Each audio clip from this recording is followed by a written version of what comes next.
Hello बच्चों, नमस्कार, good afternoon. क्या हाल चाल हैं, कैसे हैं आप सभी? क्या हाल है भैया? बढ़िया है? चलो जी, बहुत बढ़िया, जबरदस्त। आई अगला चैप्टर स्टार्ट कर रहे हैं, चैप्टर नंबर 2, जिसका नाम है जीव जगत का वर्गीकरण। सर कितने क्वेश्चन आ जाते हैं इससे? 1 से 2 क्वेश्चन आने की संभावना है, ज्यादा नहीं, 1 या 2, मैक्सिमम 2, मिनिमम 1 से 2 क्वेश्चन आने की संभावना होती है इस चैप्टर से। आगे बढ़ने से पहले इस चैप्टर के बारे में इतना बता दूं कि इस चैप्टर के अंदर ये वाला पोर्शन आप ऑलरेडी पढ़ चुके हो। कैसे सर? आपने सेल चैप्टर जब पढ़ा था, कोशिका जीवन की इकाई, जो हमने बहुत डिटेल में पढ़ा था, बहुत तरीके से पढ़ा था, जिसमें हमने पढ़ा था 2 जगत प्रणाली, 3 जगत प्रणाली, 4 जगत प्रणाली, 5 जगत प्रणाली, याद आ रही है? लीनियस द्वारा 2 जगत प्रणाली, हैकल द्वारा 3 जगत प्रणाली, कोपलैंड द्वारा 4 जगत प्रणाली, आर.एच. विटेकर द्वारा 5 जगत प्रणाली, कार्ल वूज द्वारा 6 जगत प्रणाली। ये हम लोगों ने पढ़ा था। किसमें? सेल वाले चैप्टर में। इस चैप्टर में भी आता है, एडवांस में मैंने आपको सेल चैप्टर में भी पढ़ाया हुआ है। फिर उसके बाद हम लोगों ने पढ़ी थी प्रोकैरियोटिक कोशिका, पूरी डिटेल में पढ़ी थी। और वो प्रोकैरियोटिक कोशिका जो हमने पूरी डिटेल में पढ़ी थी, वो कौन से जगत को बताती है? मोनेरा जगत। यानी इस चैप्टर का 50% या मैं बोलूंगा 40% पोर्शन हम ऑलरेडी पढ़ चुके हैं, है ना? 40% ऑलरेडी पोर्शन हम पढ़ चुके हैं। किसमें? सेल वाले चैप्टर में। अब चाहे मैंने पढ़ाया हो, चाहे सर ने पढ़ाया हो, चीज वही है, सेम है, अलग नहीं है। ठीक है जी, आइए सो स्टार्ट करते हैं। जीव जगत का वर्गीकरण बहुत सिंपल सा चैप्टर है, बहुत आसान सा चैप्टर है, आसानी से समझ में आ जाता है। शुरुआत करते बेटा इस चैप्टर की, बातें मत करिएगा। सर टेक्सोनॉमिकल एड्स भी बचा है। मैं कल कुछ बताया था, प्रियांशु सिद्धार्थ आपको कल लेक्चर लेते हो बेटा? हाँ जी, जय गुप्ता नहीं होएगा। और कुछ?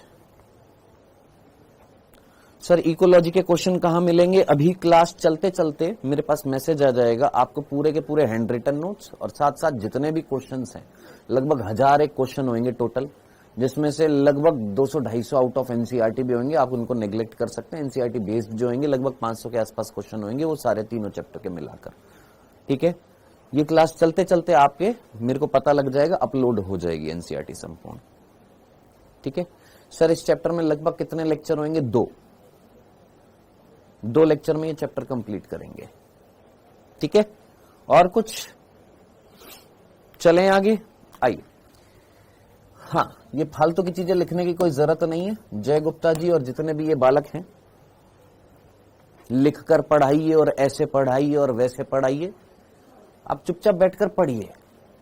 ठीक है, आपके हिसाब से नहीं होएगा। ठीक है, शांति से पढ़िए, शांति से। पढ़ने वाले जो हैं चुपचाप आराम से पढ़ते हैं, और ना पढ़ने वाले ऐसे बहुत सारे नखरेबाज निकलते हैं। ठीक है, तो नखरे मत दिखाया करें क्लास में आकर कि इस तरीके से होएगा, ऐसे होएगा, वैसे होएगा, ये करो वो करो। ठीक है, शांति से पढ़ना है, शांति से पढ़ो। नहीं पढ़ना है मत पढ़ो। आइए, जीव जगत का वर्गीकरण चैप्टर स्टार्ट करते हैं। किस तरीके से यहां पर स्टार्टिंग कर रखी है हमारी एनसीईआरटी ने, टोटली एनसीईआरटी बेस्ड चीजें पढ़ रहे हैं। हाँ, अलीशा शेख बता देंगे। जीव जगत का वर्गीकरण, इस चैप्टर को स्टार्टिंग किस तरीके से कर रखी है? स्टार्टिंग इस तरीके से कर रखी है, बता रखा है कि जीवों का जब हम वर्गीकरण जब देखते हैं तो सबसे पहले किसने किया था? ये चीज मैंने आपको कल भी बता दी थी कि जीवों का वर्गीकरण सबसे पहले किसने किया था? अरस्तु ने किया था, एरिस्टोटल ने किया था, जिसको हम फादर ऑफ बायोलॉजी भी बोलते हैं, जीव विज्ञान के जनक बोलते हैं। इन्होंने पादपों को वर्गीकृत किया था और जंतुओं को वर्गीकृत किया था। प्लांट्स का क्लासिफिकेशन किया था, एनिमल्स का क्लासिफिकेशन किया था। प्लांट्स का इन्होंने क्लासिफिकेशन किया था 3 भागों में। कौन कौन? ट्रीज, हर्ब्स और श्रब्स। कौन कौन सा? वृक्ष, झाड़ी और शाक।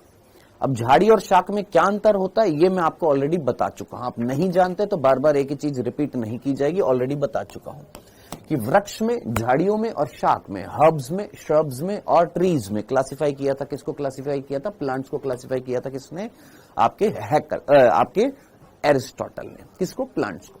और एनिमल्स को क्लासिफाई किया था 2 समूह में। एक का नाम था एनेइमा, एक का नाम था इनेइमा, और एक का नाम था एनेइमा। इनेइमा का मतलब वो था वो प्राणी जिनके अंदर ब्लड जो है वो कैसे रंग का मिलेगा? रेड कलर का मिलेगा। ब्लड जो है वो कैसे कलर का मिलेगा? रेड कलर का मिलेगा। और रेड के अलावा जिस भी कलर का मिलेगा उन सभी प्राणियों को किसमें डाला गया था? एनीमा में डाला गया था। ठीक है, जिनके शरीर के अंदर जो ब्लड है लाल रंग का मिलेगा उसको एक समूह में रखा, कौन सा? एनीमा। जिनके अंदर ब्लड जो है लाल रंग का अनुपस्थित है, लाल रंग का नहीं है, जैसे ऑक्टोपस जो होता है उसके अंदर ब्लूइश कलर का होता है, प्रॉन्स जो होते हैं, झींगे जो होते हैं उनके अंदर भी। ठीक है, तो उन जिनके अंदर नहीं है लाल रंग का उन सभी को किसमें रख दिया था? एनीमा में रख दिया था। अब जैसे हम बात करें सिंपली, कॉकरोच जो होता है उसके अंदर जो ब्लड जो होता है वो कलरलेस होता है, जिसको हम हीमोलिम्फ बोलते हैं। किसके अंदर रख दिया? यहां पर रख दिया। ऑक्टोपस को इसके अंदर रख दिया। ठीक है, हमको इसके अंदर रख दिया, मनुष्यों को इसके अंदर रख दिया, पक्षियों को इसके अंदर रख दिया। अब जरा सोच, ये जो चीज उन्होंने करी क्या ये सही था? पक्षी और स्तनधारी का लाल रंग का ब्लड होता है, लेकिन उन दोनों को इसमें रख दिया। अब एक उड़नचील है और एक स्तनधारी, स्तन ग्रंथि वाला है, उनको इस समूह में रख दिया। क्या ये सही लेवल का क्लासिफिकेशन था? नहीं सर, सही लेवल का ये क्लासिफिकेशन नहीं था।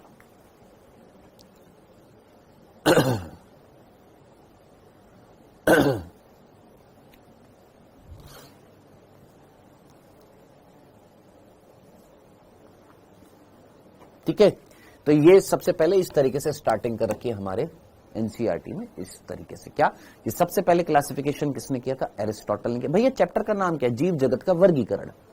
तो वर्गीकरण के बारे में देखेंगे ना, क्लासिफिकेशन है ना, बायोलॉजिकल क्लासिफिकेशन चैप्टर का नाम है, तो क्लासिफिकेशन देखेंगे। अब क्लासिफिकेशन जो है सबसे पहले किसने किया? सर अरस्तु ने किया था क्लासिफिकेशन सबसे पहले। हाँ जी, सबसे पहले किसने किया था? अरस्तु ने किया था, एरिस्टोटल ने किया था। किसका किया था? सर प्लांट्स का भी किया और एनिमल्स का भी किया।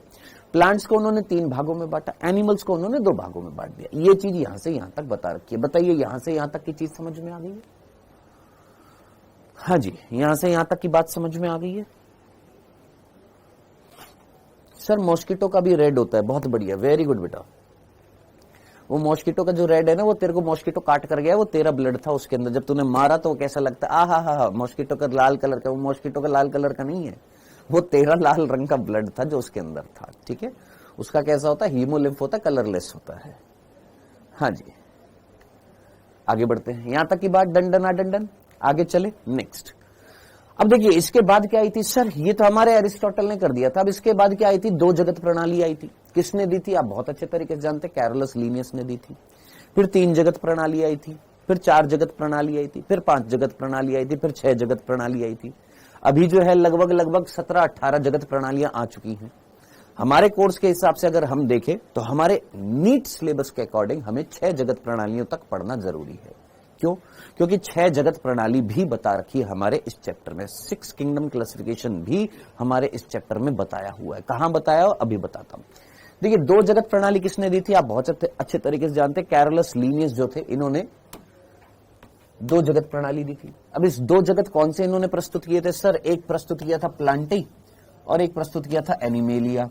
कौन सा बालक मुझे बताएगा? इन्होंने ये जो 2 जगत प्रणाली जो प्रस्तुत करी थी, इन 2 जगत प्रणाली में जो 2 जगत इन्होंने प्रस्तुत करे थे, एक का नाम था प्लांटी और एक का नाम है एनिमेलिया। प्लांटी और एनिमेलिया, ये 2 जगत प्रणाली जब इन्होंने प्रस्तुत करी थी तो दिमाग लगाइए, सोच समझकर मुझे बताइए, इन 2 जगत प्रणालियों को किस आधार पर प्रस्तुत किया था? वेल डन, बहुत ही बढ़िया। हाँ जी, किस आधार पर किया था? आधार क्या था? सर कोशिका भित्ति, सेल वॉल। वो जिनके अंदर सेल वॉल नहीं है उनको किस में रख दिया? एनिमेलिया में। वो जिनके अंदर सेल वॉल है उनको किस में रख दिया? प्लांट्स में। माइनस का मतलब जिनमें नहीं थी सेल वॉल, एनिमेलिया में रख दिया। जिनमें है उनको किस में रख दिया? प्लांट्स में रख दिया। अब प्लांट्स में किस किस को रख दिया गुरु उन्होंने? सर उन्होंने बैक्टीरिया को रख दिया, उन्होंने ब्लू ग्रीन एल्गी को रख दिया, नील हरित शैवाल को रख दिया। ठीक है जी, बैक्टीरिया को रख दिया, ब्लू ग्रीन एल्गी को रख दिया दोस्त, याद रखना किसमें? प्लांटी जगत में। और प्लांट्स को भी रख दिया, प्रोटिस्टा जगत के जो जीव हैं उनको भी रख दिया था। यहां पर सीधी सी बात है, एनिमल्स को रख दिया था, प्राणियों को रख दिया था, कोई दिक्कत नहीं है, डन। और कुछ प्रोटिस्टा जगत के जीव यहां पर, जैसे प्रोटोजोआ है, उनको भी यहां पर रख दिया था। उनको भी यहां पर रख दिया था। यानी जिन कुल मिलाकर जिनके अंदर कोशिका भित्ति नहीं है उन सबको यहां पर रख दिया, और जिनके अंदर कोशिका भित्ति है उनको यहां पर रख दिया। अब साहब गड़बड़ी क्या हो गई थी, ऑलरेडी आप जानते हो, ये पढ़ा हुआ है। सर क्या ये आर्टिफिशियल सिस्टम था? यस, इन्होंने भी कृत्रिम रूप से वर्गीकरण किया था। कृत्रिम रूप का मतलब ही क्या होता है? सिर्फ एक या दो लक्षणों के आधार पर वर्गीकरण। इन्होंने सेल वॉल के बेसिस पर वर्गीकरण कर दिया था। ये कैसा था? कृत्रिम था। चैप्टर का नाम क्या है? चाटा है, खाना है। हाँ जी, चले आगे। अब ये जो क्लासिफिकेशन जो था, दो जगत प्रणाली जो थी, जो कैरलस लीनियस ने दी थी, ये कैरलस लीनियस ने दो जगत प्रस्तुत किए थे, प्लांटी, एनिमेलिया। ये हम ऑलरेडी पढ़ चुके हैं। फिर से बोल रहा हूं, ये हम ऑलरेडी पढ़ चुके हैं। मैं एक ही चीज को 10-10 बार रिपीट करूंगा, उसका कोई लॉजिक नहीं है। सेल चैप्टर में ये डिटेल में पढ़ाया गया है।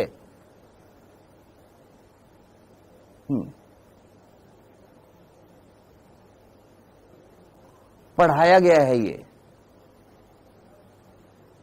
ठीक है, याद रखना, पढ़ाया गया है ये। ये थी दो जगत प्रणाली। अब यही दो जगत प्रणाली जो इन्होंने दी थी, क्या इसमें गड़बड़ी थी? जरा एक बार यहां से यहां तक की बात पढ़ फटाफट। हमने नहीं पढ़ा है, तब तो तुमने नहीं पढ़ा तो मैं क्या करूं यार? तुमने नहीं पढ़ा है और हमने नहीं पढ़ा, तो पढ़ो ना भाई। किसने मना किया कि तुमको? हमने नहीं पढ़ा है। बावलों वाली बातें करते हैं, हमने नहीं पढ़ा है, हमने नहीं पढ़ा है। नहीं पढ़ा तो पढ़ो। मना किया किसी ने? नहीं पढ़ा है।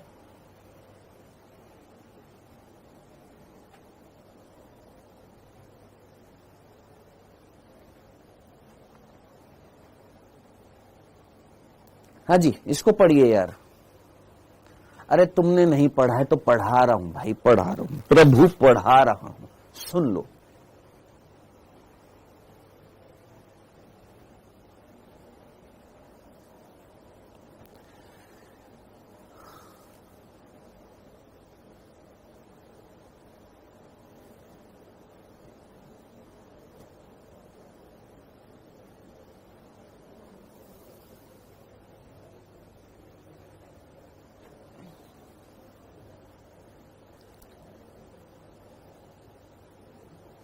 सर तो यह क्यों दिया गया?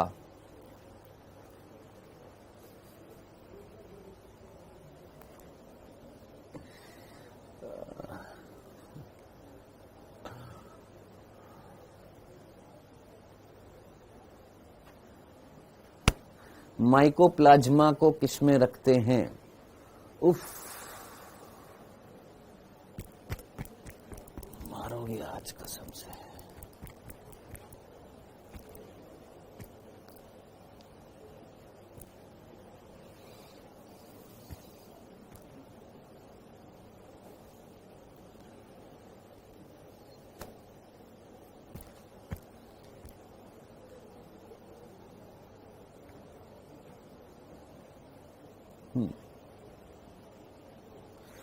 सही कह रहे हो सर, ये पहले ना पढ़ते तो है नहीं, फिर ये उल्टा सीधा बोलते हैं। तो बेटा एक काम करते हैं, जिन्होंने पढ़ा है और जो पढ़ना चाहते हैं, प्लीज अपने कमेंट बंद कर दीजिए, क्योंकि यहां पर फौज आ गई है। किसकी? बावलों की। सच्ची कह रहे हैं। ओह, आ गई देखो दीदी आकांक्षा सिंह, सच्ची कह रहे हैं। जिन्होंने पढ़ा है अच्छी बात है, जिन्होंने नहीं पढ़ा है वो यहां पर पढ़ लीजिए, मैं पढ़ा रहा हूं फिर से, ठीक है। और जिनको नहीं पढ़ना है उनकी फौज आ गई है। तो आपको, पढ़ने वाले बच्चों को, और जो वास्तव में पढ़ना चाहते, आपको इनसे अलग होना पड़ेगा। पता है कैसे? चैट सेक्शन बंद करके, है? और जो नहीं पढ़ने वाले हैं वो मेरे को यहां पर दिखाई दे रहे हैं बिंदास, बिल्कुल दिखाई दे रहे हैं, है ना। बाबलों की आ गई है फौज, और उन बाबलों की फौज से अब कछु लेना देना नहीं है। एक कह रहा है सर इंग्लिश में चैप्टर का नाम क्या है ये बता दो, है ना। तो इसीलिए अब अपन बंद करते हैं कमेंट्स। आइएगा। ढिंका चिका ढिंका चिका ढिंका चिका ढिंका चिका रे ए ए ए।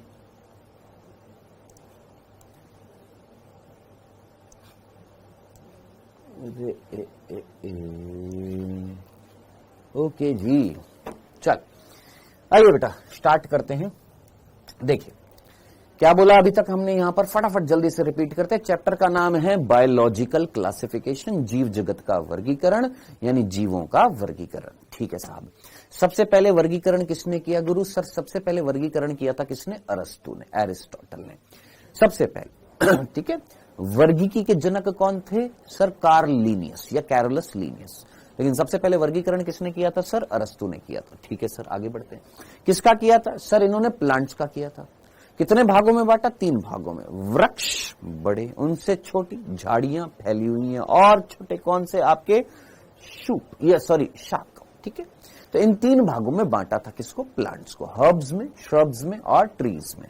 नेक्स्ट, एनिमल्स को इन्होंने, प्राणियों को 2 समूह में बांटा। एक का नाम है, ये नाम नहीं दे रखा, ये एक्स्ट्रा बता दिया है, इनेइमा और एनेइमा। इनेइमा वो समूह था जिसके अंदर उन सभी को धर दिया, सभी को डाल दिया जिनके ब्लड का कलर कैसा है? लाल है। जिनके ब्लड का कलर लाल नहीं है, चाहे कोई सा भी है, उन सभी को किसमें रख दिया था? एनेइमा में। डन। ये सिस्टम क्लासिफिकेशन को जो था, ये था कैसा? कृत्रिम यानी आर्टिफिशियल, जिसमें एक लक्षण, 1 या 2 लक्षणों के आधार पर जब हम वर्गीकरण करते हैं तो वो होता है कृत्रिम वर्गीकरण, जो यहां पर अरस्तु ने किया, जो बिल्कुल गलत था। नेक्स्ट, इसके बाद आई 2 जगत प्रणाली, जो किसने दी थी? आपकी कैरोलस लीनियस ने दी थी। इन्होंने भी जो 2 जगत प्रस्तुत किए थे, एक एनिमेलिया और एक प्लांटी, ये भी कृत्रिम वर्गीकरण था। कैसे? इन्होंने भी सिर्फ एक लक्षण देखा, कौन सा? सेल वॉल, कि जिनके कोशिकाओं पर सेल वॉल है, कोशिका भित्ति, उन सभी को धर दो किसमें? इस समूह में। जिनमें नहीं है सबको रख दो एनिमेलिया में। चलो सर, लेकिन ये भी गलत हो गया। क्यों? क्योंकि बैक्टीरिया के अंदर सेल वॉल है, हाँ है। ब्लू ग्रीन एल्गी में है, हाँ है। माइकोप्लाज्मा में है, हाँ है। शैवालों में है, हाँ है। स्वपोषी में है, जैसे पादप में है, हाँ है। शैवालों में है, हाँ है ना? तो उन सबको रख दिया यहां पर। अब कंफ्यूजन क्या हो गया भैया? यहां पर आपने स्वपोषी को भी रख दिया, परपोषी को भी रख दिया, एकल कोशिके को भी रख दिया, बहुकोशिके को भी रख दिया, प्रोकैरियोटिक को भी रख दिया, यूकैरियोटिक को भी रख दिया। भैया अगर हम प्लांट्स की बात करें तो ये हो गए बहुकोशिकीय, बैक्टीरिया की बात करें एकल कोशिकीय, बैक्टीरिया की बात करें प्रोकैरियोटिक, आगे इनकी बात करें यूकैरियोटिक।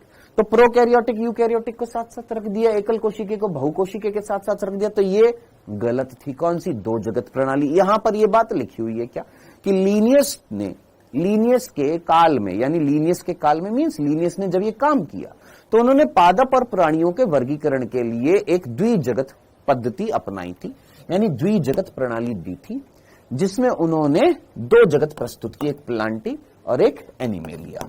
2 जगत में जीवों का क्या कर दिया था? वर्गीकरण कर दिया था। ठीक है जनाब, आगे बढ़ते हैं। इस पद्धति के अनुसार, कौन सी? द्विजगत प्रणाली जो थी, इसके अनुसार गड़बड़ी क्या कर दी कि यूकैरियोटिक और प्रोकैरियोटिक को साथ साथ रख दिया, एकल कोशिकीय बहुकोशिकीय को साथ साथ रख दिया, स्वपोषी और परपोषी को साथ साथ रख दिया। भैया कवक को भी पादपों के साथ रख दिया। प्रोटिस्टा जगत के शैवाल जो हैं, प्रोटिस्टा जगत के शैवाल और पादप, उनको भी एक साथ साथ रख दिया। यूकैरियोट्स और प्रोकैरियोट्स, बैक्टीरिया को भी रख दिया, प्लांट्स को भी एक साथ रख दिया। अरे भैया जरा सोचो, यहां पर ये प्रोकैरियोट है, ये प्रोकैरियोट है, ये यूकैरियोट है, साथ साथ रख दिए। ये आपके स्वपोषी है, ये वाला ब्लू ग्रीन एल्गी स्वपोषी है, प्लांट स्वपोषी है, लेकिन बैक्टीरिया आपके परपोषी होते हैं ज्यादातर, वो रख दिए हैं आपने यहां पर। कवक, यहां पर कवक को भी रख दिया था, ये आपकी परपोषी है, इसको भी यहां पर रख दिया था। तो ये गड़बड़ी मचा दी थी किसने? भैया आपके लीनियस ने गड़बड़ी मचा दी है। तो इसमें इनके बीच में विभेद स्थापित करना जो था वो बड़ा कठिन सा हो गया था, संभव नहीं हो पा रहा था कि कैसे सेपरेट करें, कि आपने सिर्फ एक कैरेक्टर के बेसिस पे, एक लक्षण के बेसिस पे इन सभी को एक समूह में डाल दिया। क्या नाम रख दिया? प्लांटी। तो ये तो गड़बड़ी हो गई, ये तो सही बात नहीं थी। तो वही चीज आगे लिखी हुई है, यहां पर आप पढ़ेंगे क्या, कि पादप और प्राणियों पर आधारित यह वर्गीकरण आसान और सरल तो लग रहा है, इस सिंपल तो लग रहा है कि भैया जिनमें सेल वॉल है रख दो प्लांटी में, जिनमें नहीं है रख दो एनिमेलिया में। दिखने में तो बड़ा आसान है, बड़ा सरल है, लेकिन उसके बावजूद उसमें बहुत सारे जीवधारियों को किसी भी वर्ग में रखना संभव नहीं था। मतलब दिखने में तो बहुत आसान लग रहा है, दो जगत वर्गीकरण, सीधा दो जगत लिए जिनमें सेल वॉल है धर दो किसमें, प्लांटी में, जिनमें नहीं है रख दो एनिमेलिया में। चलो इजी तो था, लेकिन क्या हर एक को उस समूह में रखना सही रहेगा?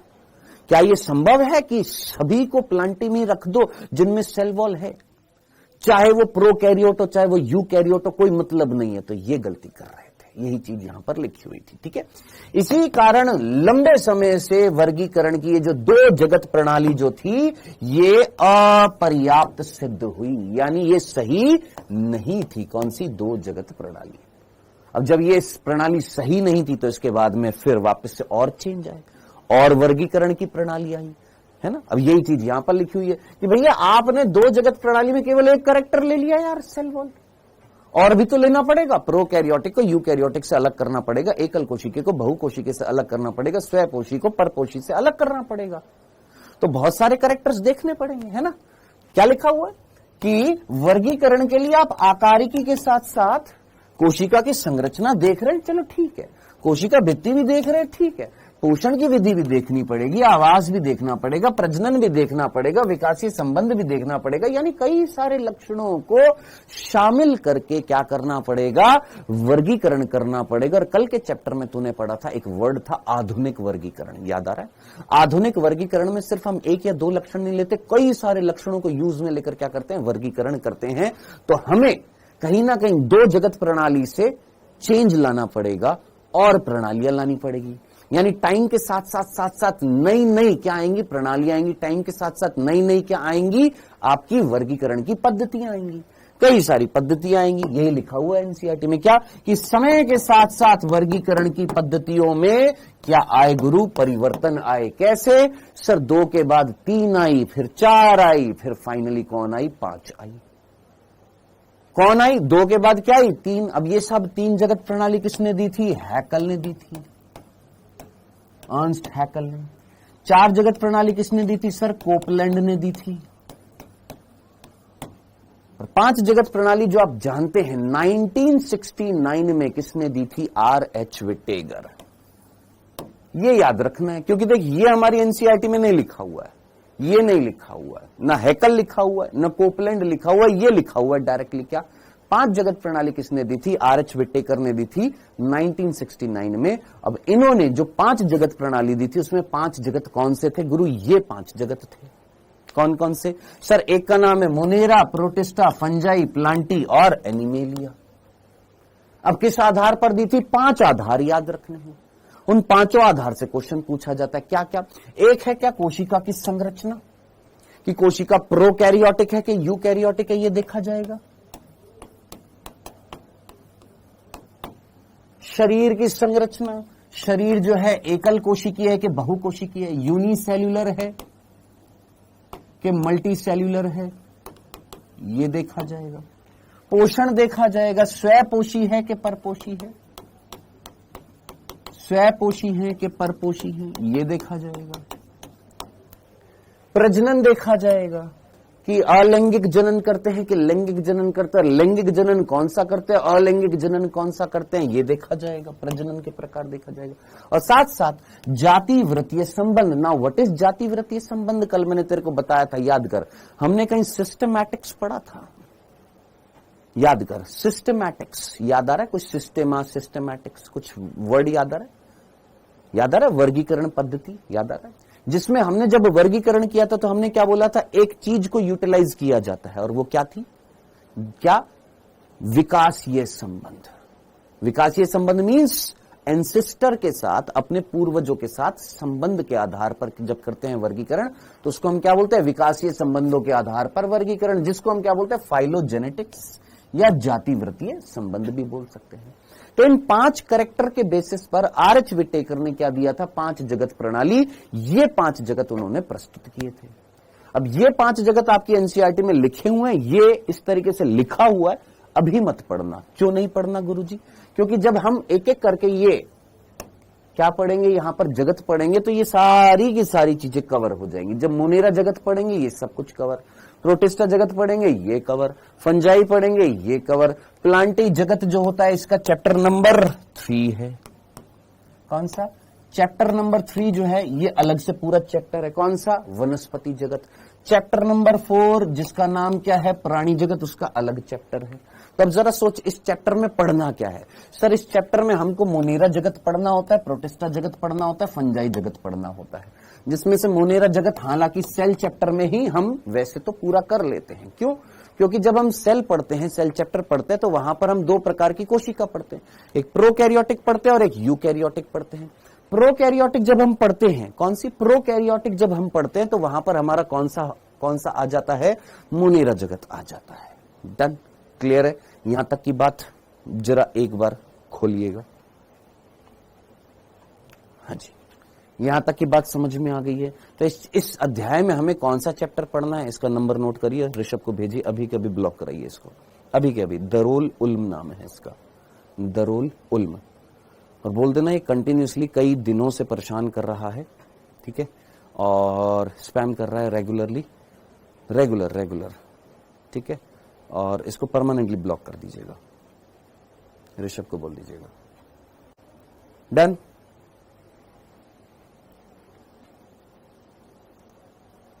अभी भेजिए और मेरी बात भी करा दीजिएगा। क्लियर है बेटा यहां तक की बात? चलिए नीचे कर दीजिएगा इसको वापस, इधर भी हटा दीजिए, कमेंट हटा दीजिए बस। ओके जी, आगे बढ़ते हैं। अब इसके बाद ये जो 5 जगत प्रणाली जो दी गई थी, इस 5 जगत प्रणाली को क्यों दिया गया था ये हमारी एनसीईआरटी ने बताया है। 5 जगत प्रणाली क्यों दी गई थी ये हमारी एनसीईआरटी ने एक्सप्लेन किया है। तो एक एक बिंदु हम यहां पर पढ़ने वाले हैं कि क्यों दी गई थी ये 5 जगत प्रणाली जो है, ये क्यों दी गई थी ये हम देखने वाले हैं। बिंदु दर बिंदु पढ़ेंगे, ध्यान से आराम से सुनिएगा। देखिए क्या लिखा हुआ है कि पहले के जो वर्गीकरण थे, यानी 5 जगत प्रणाली से पहले के जो वर्गीकरण थे, कौन से? 2 जगत, 3 जगत, 4 जगत। अब आप डेफिनेटली बोलेंगे सर 2 जगत, 3 जगत, 4 जगत एक बार वापस से रिपीट कर दो, हमने पढ़ा नहीं था, आरंभ 2 में है हम, है ना। और एक सेकेंड ऊपर करना, एक सेकेंड, ये वाला स्टॉप करके, जो आरंभ 2 में है वो बोलेंगे, हाँ ये वाला 2024 स्क्रीनशॉट लेकर भेज दो। आप यही बोलेंगे सर हम आरंभ 2 में हैं, हमने ये नहीं पढ़ा था, 2 जगत नहीं पढ़ा, 2 जगत चलो पढ़ लिया, 3 जगत नहीं पढ़ा, 4 जगत नहीं पढ़ा, तो प्लीज एक बार उसको भी एक बार रिपीट कर दो। चलिए एक बार पढ़ लेते हैं, देखिए फटाफट। देखिए 2 किंगडम क्लासिफिकेशन, 2 जगत पद्धति या प्रणाली। के मीन्स किंगडम और सी मीन्स क्लासिफिकेशन, ठीक है। 2 किंगडम क्लासिफिकेशन, 2 जगत प्रणाली किसने दी थी? कैरलस लीनियस ने दी थी, है ना। किसने दी थी? कैरलस लीनियस ने। कौन से 2 जगत दिए थे सर? प्लांटी और एनिमेलिया।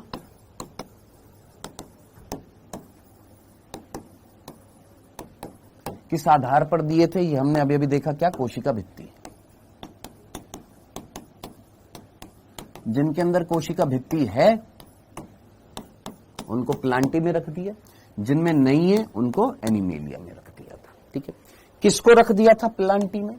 सर प्लांटी में बैक्टीरिया को रख दिया, क्योंकि बैक्टीरिया में क्या मिलती है? सेल वॉल मिलती है। हाँ सर। ब्लू ग्रीन एल्गी को रख दिया, उसमें भी क्या मिलती है? सेल वॉल मिलती है। उसके अलावा माइकोप्लाज्मा को नहीं रखा। क्यों नहीं रखा? उस टाइम तक तो माइकोप्लाज्मा खोजा भी नहीं गया था, उसमें सेल वॉल नहीं मिलती है। और किसको रख दिया गुरु? यहां पर कवक को रख दिया, फंजाई को रख दिया, क्योंकि उसमें भी क्या मिलती है? सेल वॉल मिलती है, काइटिन से बनी हुई। प्लांट्स को रख दिया, शैवालों को रख दिया, ठीक है, इन सबको यहां पर रख दिया। एनिमेलिया में किसको रख दिया बेटा? एनिमेलिया में प्रोटोजोआ को रख दिया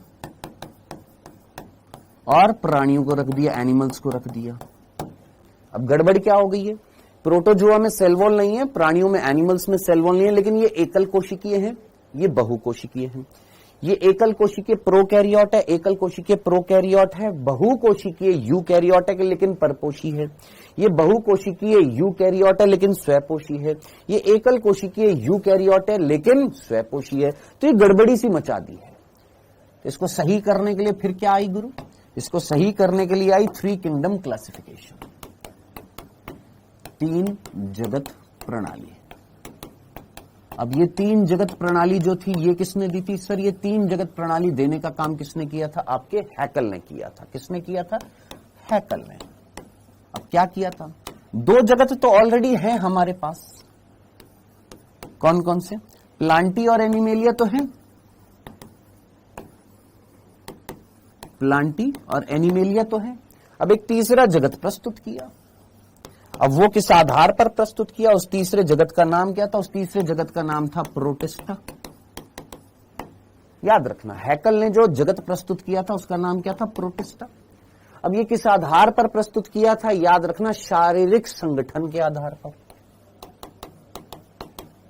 शारीरिक संगठन के आधार पर मतलब शरीर जो है वो किस तरीके का है? क्या वो एकल कोशिकीय है कि बहुकोशिकीय है? तो जितने भी एकल कोशिकीय जो थे, जितने भी एकल कोशिकीय जीव जो थे, उन सभी को किसमें रख दिया? सर प्रोटिस्टा में रख दिया। अब किस किस को रखा? सर यहां से उठाकर बैक्टीरिया जो एकल कोशिकीय प्लांटी से उठाकर यहां रख दिया। ब्लू ग्रीन एल्गी जो एकल कोशिकीय, इसको यहां रख दिया। फंजाई यहीं पर रहने दी, प्लांट्स यहीं पर रहने दिए, और शैवाल जो हैं, कुछ शैवाल जो हैं उनको यहां पर रख दिया। यहां पर अभी भी और यहां पर आपके प्राणियों को रख दिया और प्रोटोजोआ को यहां पर रख दिया। अब गड़बड़ी फिर से मचा दी किसने? हैकल ने। क्या गड़बड़ी मचा दी साहब? इन्होंने फिर क्या गड़बड़ी मचा दी है? इन्होंने गड़बड़ी ये मचा दी, इन्होंने काम तो चलो ठीक किया, क्या कि इन्होंने जितने भी एकल कोशिकीय यहां पर थे या यहां पर थे उन सबको निकालकर एक अलग जगत बना दिया जिसका नाम है प्रोटिस्टा, उसमें यहां पर रख दिया। लेकिन गड़बड़ी इन्होंने क्या मचा दी? इन्होंने देखा ही नहीं क्या कि वो जो एकल कोशिकाएं हैं, क्या वो जो एकल कोशिका हैं, क्या वो यूकैरियोटिक हैं कि प्रोकैरियोटिक है? ये नहीं देखा। तो उसके बाद क्या आ गई गुरु? 3 जगत के बाद क्या आई? 4 जगत प्रणाली। अब ये 4 जगत प्रणाली जो थी, ये 4 जगत प्रणाली किसने दी? ये दी सर कोपलैंड ने। अब 3 जगत तो हमारे पास ऑलरेडी है। कौन सा है सर? प्लांटी है, एनिमेलिया है और प्रोटिस्टा था। अब इन्होंने जो चौथा जगत दिया उसको पहले माइकोटा नाम दिया था। किसने? कोपलैंड ने क्या दिया था? नाम माइकोटा। बाद में एक वैज्ञानिक क्यूवियर ने उसको दूसरा नाम दे दिया था। क्या नाम दे दिया था? आपका मोनेरा नाम दिया था। तो डायरेक्टली आपने याद रखना है क्या? मोनेरा, जिसको पहले माइकोटा नाम भी दिया गया था। इतना डीप नहीं जाना, सिंपल मोनेरा जगत। तो कोपलैंड ने जो 4 जगत प्रणाली दी थी उसमें चौथा जगत जो इन्होंने प्रस्तुत किया था वो कौन सा था? मोनेरा। अब इसके अंदर ये किस आधार पर दिया था? सब ये किस आधार पर दिया था? शारीरिक संगठन के आधार पर, कि शरीर जो है वो एकल कोशिकीय है या बहुकोशिकीय है, यूनिसेल्युलर है कि मल्टी सेल्युलर है, ये देखा था। अब ये किस आधार पर दे रहे हैं? ये कोशिकीय संगठन के आधार पर दे रहे हैं या कोशिकीय संरचना के आधार पर दे रहे हैं कि वो जो कोशिका जो है क्या वो प्रोकैरियोटिक है कि वो यूकैरियोटिक है। इस आधार पर दिया था, प्रोकैरियोटिक है या यूकैरियोटिक है। अब हुआ क्या? यहां पर जहां पर भी प्रोकैरियोट्स थे उन सभी प्रोकैरियोट्स को निकालकर इसमें रख दिया।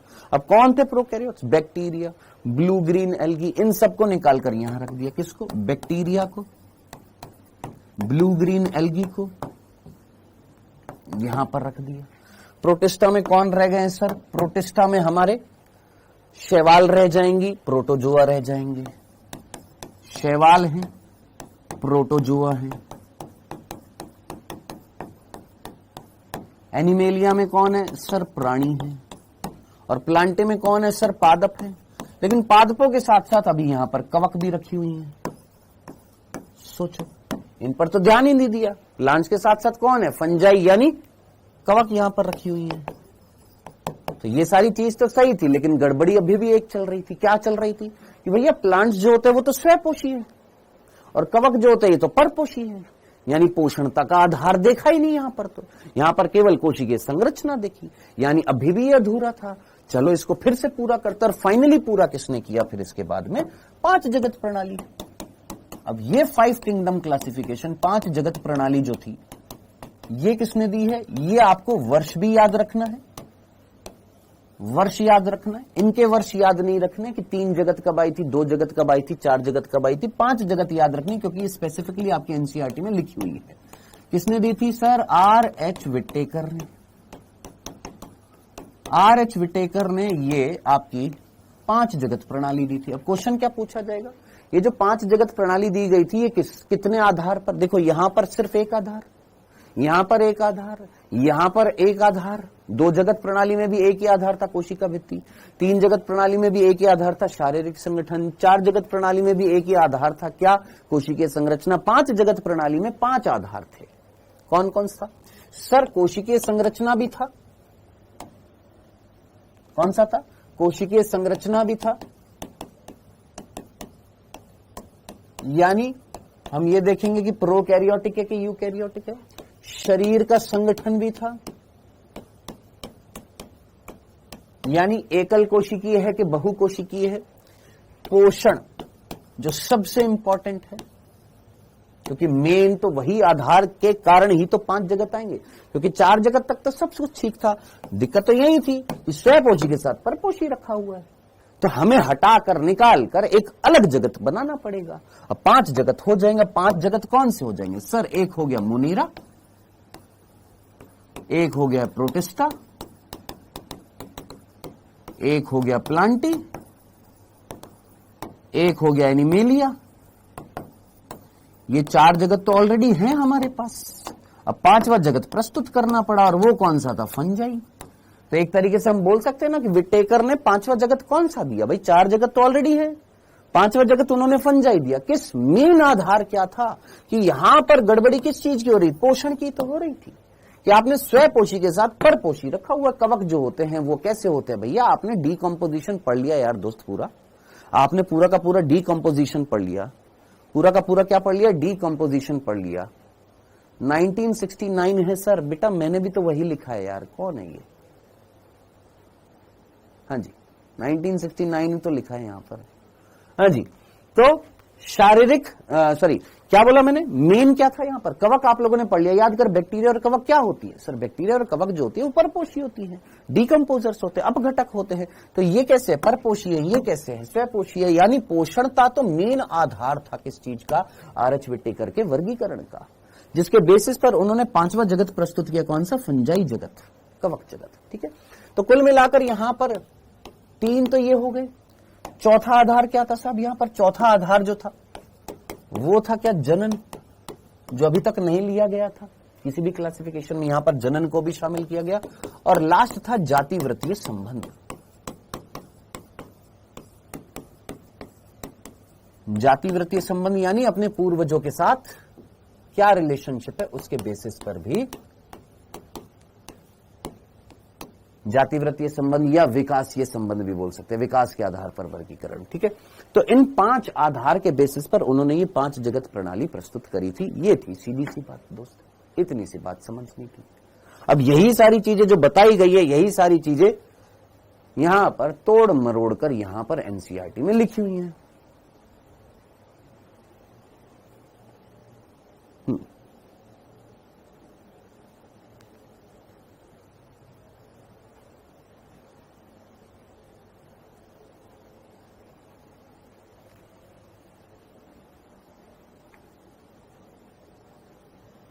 ठीक है जी, पढ़िए। पहले के वर्गीकरण पद्धति के अंतर्गत बैक्टीरिया, नील हरित शैवाल, मॉस, फर्न, जिम्नोस्पर्म, एंजियोस्पर्म को पादपों के साथ रखा था। रख दिया इन सभी को, क्यों? कोशिका भित्ति के आधार पर। क्यों? कि इस जगत में समस्त जीवों की कोशिकाओं में कोशिका भित्ति उपस्थित है। 2 जगत प्रणाली में यही तो था कि आपने 2 जगत प्रणाली में इन सभी को रख दिया था। किसमें? प्लांटी जगत में। क्यों? क्योंकि इन सभी के अंदर क्या मिल रही थी सर? कोशिका भित्ति मिल रही थी। इस बेसिस पर यहां पर इनको यहां पर रख दिया। अन्य लक्षण तो देखे ही नहीं, अन्य लक्षण तो देखे ही नहीं, जो एक दूसरे से बिल्कुल अलग थे। तो साहब ये तो गलती हो गई थी, और भी गलती है।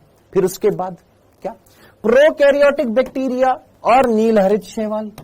नीलहरित शैवाल और बैक्टीरिया जो है वो कैसे हैं सर, ये तो प्रोकैरियोट्स हैं। नीलहरित शैवाल को हम साइनोबैक्टीरिया बोल देते हैं, है ना। उनको किसके साथ रख दिया सर, यूकैरियोटिक जीवों के साथ रख दिया। सोचो प्लांटी जगत में आपने बैक्टीरिया को भी रखा था, यही तो बताया था। देख दो जगत प्रणाली में तेरे को, ये देख दो जगत प्रणाली में आपने बैक्टीरिया को, नीलहरित शैवाल को यूकैरियोट्स के साथ रख दिया। हाँ सर रख दिया, ये भी गड़बड़ी मचा दी यहां पर है। इस पद्धति के अनुसार एक कोशिकीय जीवों को बहुकोशिकीय जीवों के साथ वर्गीकृत कर दिया गया था। एकल कोशिकियों के साथ साथ किसको रख दिया सर, बहुकोशिकियों को रख दिया। जैसे क्लेमाइडोमोनास और स्पाइरोगायरा। क्लेमाइडोमोनास कैसी होती है, एकल कोशिकीय। स्पाइरोगायरा कैसी होती है, बहुकोशिकीय होती है। इन दोनों को साथ साथ रख दिया है। ये भी गड़बड़ी थी कि यहां पर हमने शैवाल की बात करी। हाँ सर शैवाल, अब यहां पर शैवाल जैसे क्लेमाइडोमोनास वो कैसी है, एकल कोशिकीय, और स्पाइरोगायरा जो है वो कैसी थी, बहुकोशिकीय। साथ साथ रख दिया किसमें, प्लांटी जगत में। डन, क्लियर है ये अगला बिंदु। आगे बढ़ते हैं नेक्स्ट। इस वर्गीकरण में कवक जैसे परपोषिका, हरित पादपों जैसे स्वपोषी के बीच में विभेद नहीं किया गया। आपने इसमें कवक, फंजाई कौन है, कवक, और प्लांट्स यानी पादप, आपने स्वपोषी के साथ परपोषी को भी रख दिया यहां पर।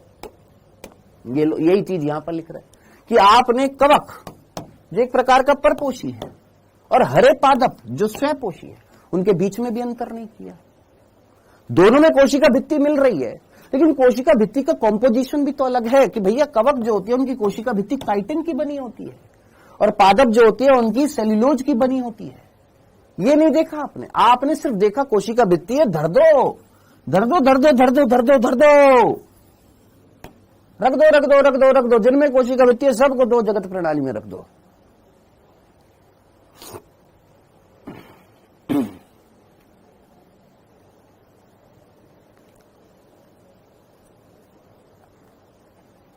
ठीक है जी, यहां तक जरा थम्स अप का निशान देकर एक बार बता दीजिए। सिंपल सी बातें हैं, यहां तक की बात समझ में आ गई है। वेल डन संध्या शुक्ला, बहुत ही बढ़िया। नीट एस्पिरेंट आदित्य प्रताप, प्रिया कुमारी, हिमा तिवारी, शिवदेव, दीपक, सुजीत, प्रतीक, तानिया, जतिन, सिद्धि, आशीष, आशु, बुशरा, माया, सिंपल, लकी, आकांक्षा। डन। चलिए जी आगे बढ़ते हैं। नेक्स्ट अगला बिंदु क्या लिखा हुआ है, सभी प्रोकैरियोटिक जीवधारियों के साथ मोनेरा तथा एकल कोशिकीय जीवधारियों को प्रोटिस्टा जगत के अंतर्गत रखा गया। आगे बात क्या कि जितने भी प्रोकैरियोट्स थे उन सभी को उठाकर किसमें रखा, मोनेरा जगत, और जितने भी एकल कोशिकीय जो हैं उन सभी को उठाकर रख दिया किसमें, प्रोटिस्टा जगत। आप खुद देखिए, आपने यहां पर प्रोटिस्टा जगत दिया, हाँ सर, किसने दिया, हैकल ने दिया। किस आधार पर दिया, जो यूनिसेल्युलर हैं उन सभी को एकल कोशिकियों को रख दो किसमें, प्रोटिस्टा में। जितने भी एकल कोशिकीय सबको रख दो प्रोटिस्टा में, और जितने भी प्रोकैरियोट्स हैं, जितने भी प्रोकैरियोट्स हैं, जितने भी प्रोकैरियोट्स हैं उन सभी प्रोकैरियोट्स को रख दो किसमें, मोनेरा में रख दो। ये बात यहां पर लिख दी है यहां पर। चलो जी, प्रोटिस्टा जगत के अंतर्गत कोशिका भित्ति युक्त क्लेमाइडोमोनास और क्लोरेला को रखा गया, जो पहले पादप जगत में रखे जा रहे थे, जो पहले पादप जगत के अंतर्गत आ रहे थे। क्लेमाइडोमोनास, क्लोरेला, स्पाइरोगायरा जो यहां पर आ रहे थे, उनमें से पर्टिकुलरली हमने क्लेमाइडोमोनास और क्लोरेला को निकाला क्योंकि ये एकल कोशिकीय हैं, और निकाल कर प्रोटिस्टा जगत में रख दिया। इधर देख क्या कि भैया आपने क्लेमाइडोमोनास, स्पाइरोगायरा और चलो क्लोरेला भी लिख देते हैं, ये शैवाल है, इन सभी को आपने किस में रखा हुआ था सर, प्लांटी जगत में रखा हुआ था। हाँ सर। फिर उसके बाद इनमें से हमने कौन सी शैवाल निकाली, देखिए यहां पर शैवाल लिखा हुआ, यहां पर पर्टिकुलरली हमने कौन सी शैवाल लेंगे, क्या हम स्पाइरोगायरा लेंगे, दिमाग लगा, स्पाइरोगायरा मल्टी सेल्यूलर है, कैसी है, मल्टी सेल्यूलर। ये दोनों कैसी हैं, यूनिसेल्यूलर। ये इतना सा चित्र याद रहेगा, दिमाग में चीज याद रहेगी। ये कैसी है? यूनिसेलुलर। ये कैसी थी? Spirogyra multicellular. तो जो यूनिसेलुलर है उसको रखेंगे ना यहां पर। तो वही लाइन ये बोल रहा है क्या कि क्लेमाइडोमोनास और क्लोरेला जो पहले पादप जगत में थी, प्लांटे में थी, उसको निकालकर हमने प्रोटिस्टा जगत में रखा। ये लो जनाब, किस में रख दिया? प्रोटिस्टा जगत। प्रोटिस्टा जगत के अंतर्गत किसको रखा? सर जिनमें कोशिका भित्ति मिल रही है। कौन? क्लेमाइडोमोनास, क्लोरेला, जो पहले किस में रखे गए थे? सर पादप जगत में रखे गए थे, शैवालों के अंतर्गत। हमने उनको निकालकर प्रोटिस्टा जगत में रखा। क्यों? क्योंकि एकल कोशिकीय है। डन। सर ये पॉइंट नोट्स में लिखें? नहीं बेटा, ये थोड़ा ना लिखते हैं। मुस्कान, ये चीजें थोड़ा ना लिखते हैं बेटा, ये पॉइंट बिल्कुल नहीं लिखते बेटा। अरे कैसी बातें कर ले हो, ये पॉइंट थोड़ा ना लिखे जाते हैं नोट्स में। ऐसी बातें नहीं करते बेटा, बिल्कुल नहीं। No no no no no no no, notes में ये चीजें थोड़ी ना लिखी जाती हैं बेटा। पैरामीशियम और अमीबा जो पहले प्राणी जगत में रखे गए थे, पैरामीशियम और अमीबा, इधर फोकस करना। पैरामीशियम और अमीबा। अब यहां पर कहीं प्रोटोजोआ लिखा हुआ है? हाँ सर, प्रोटोजोआ के दो एग्जांपल लिख रहा हूं। क्या? पैरामीशियम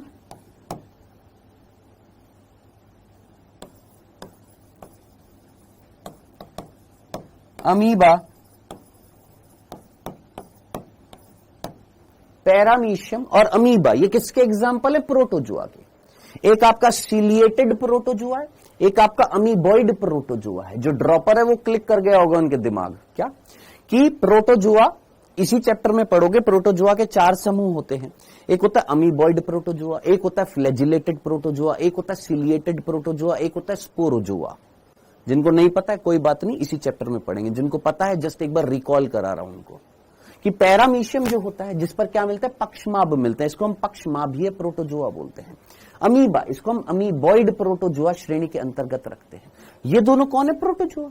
अब जरा देख, दो जगत प्रणाली में ये दोनों को किस में रखा गया था?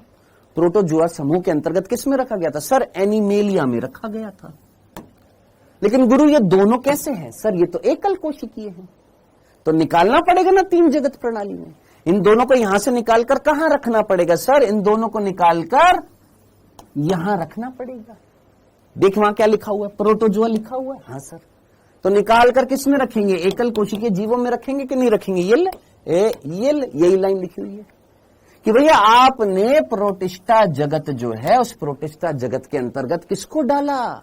सर हमने क्लेमाइडोमोनास, क्लोरेला को डाला, जो पहले प्लांटी में रखे गए थे। सर हमने पैरामीशियम और अमीबा को डाला, जो पहले एनिमेलिया में रखे गए थे। इनको निकालकर हमने प्रोटिस्टा जगत में डाला। किस आधार पर? सर शरीर के संगठन के आधार पर। डन। ऑब्वियस ही बात है, इनमें कोशिका भित्ति नहीं मिल रही है, इनमें कोशिका भित्ति मिल रही है, लेकिन फिर भी हमने इनको प्रोटिस्टा में डाला। क्यों? क्योंकि ये एकल कोशिकीय है।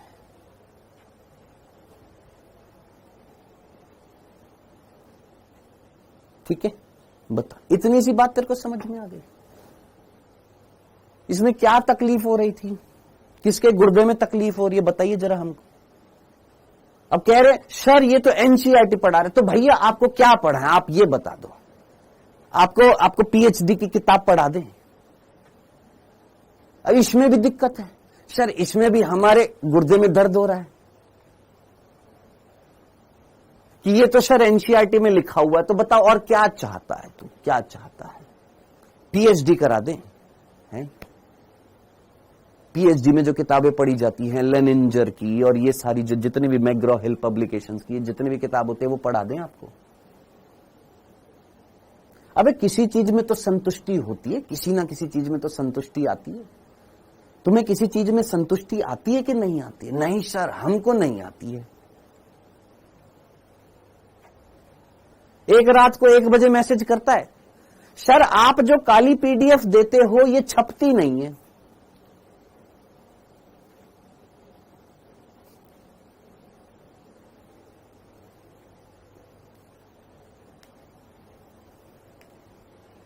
सर ट्रिपेनोसोमा गैम्बियंस किस में आता है? कशाभिकीय में आता है, फ्लैजिलेटेड में आता है। आएगा, इसी में ही आएगा। डन। ये लाइन आ गई समझ में? क्लियर है?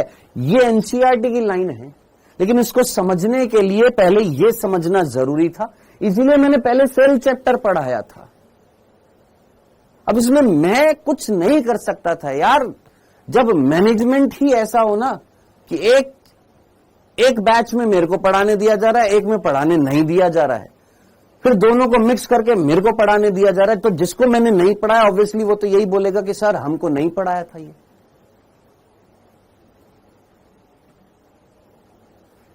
ना बच्चे की गलती ना इसकी गलती, बीच में फंसता है कौन? नथुलाल।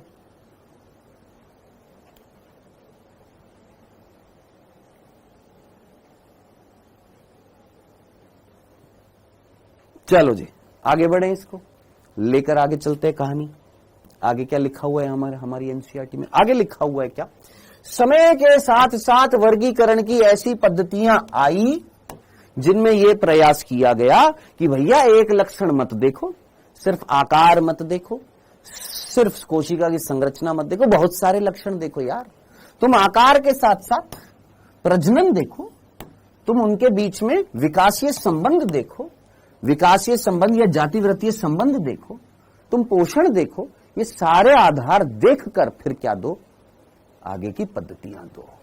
और फिर आगे की पद्धतियां कौन सी आई थी? 5 जगत प्रणाली, जो किसने दी थी? आपके आर.एच. विटेकर ने दी थी, और ये 5 आधार पर दी थी। आधार याद रखना, ये 5 आधार: कोशिका संरचना, प्रोकैरियोटिक, यूकैरियोटिक, शारीरिक संरचना, यूनिसेलुलर, मल्टीसेलुलर, पोषण की विधि, स्वयपोषी, परपोषी, प्रजनन, लैंगिक, अलैंगिक, जातिवृत्तीय संबंध यानी विकास की दृष्टि से संबंध। ये 5 आधार, 5 जगत, ये इन्होंने प्रस्तुत किए थे।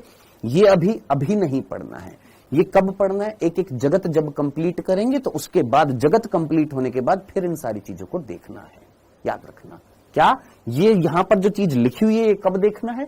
जब सारा एक जगत पढ़ लो, जैसे मोनेरा जगत पूरा पढ़ लिया, फिर उसके बाद इस चार्ट पर देखना, सारी चीज समझ में आ जाएगी। ठीक है, आइए अब इसके बाद हमारी एनसीईआरटी 6 जगत प्रणाली के बारे में भी हल्की सा हिंट देती है।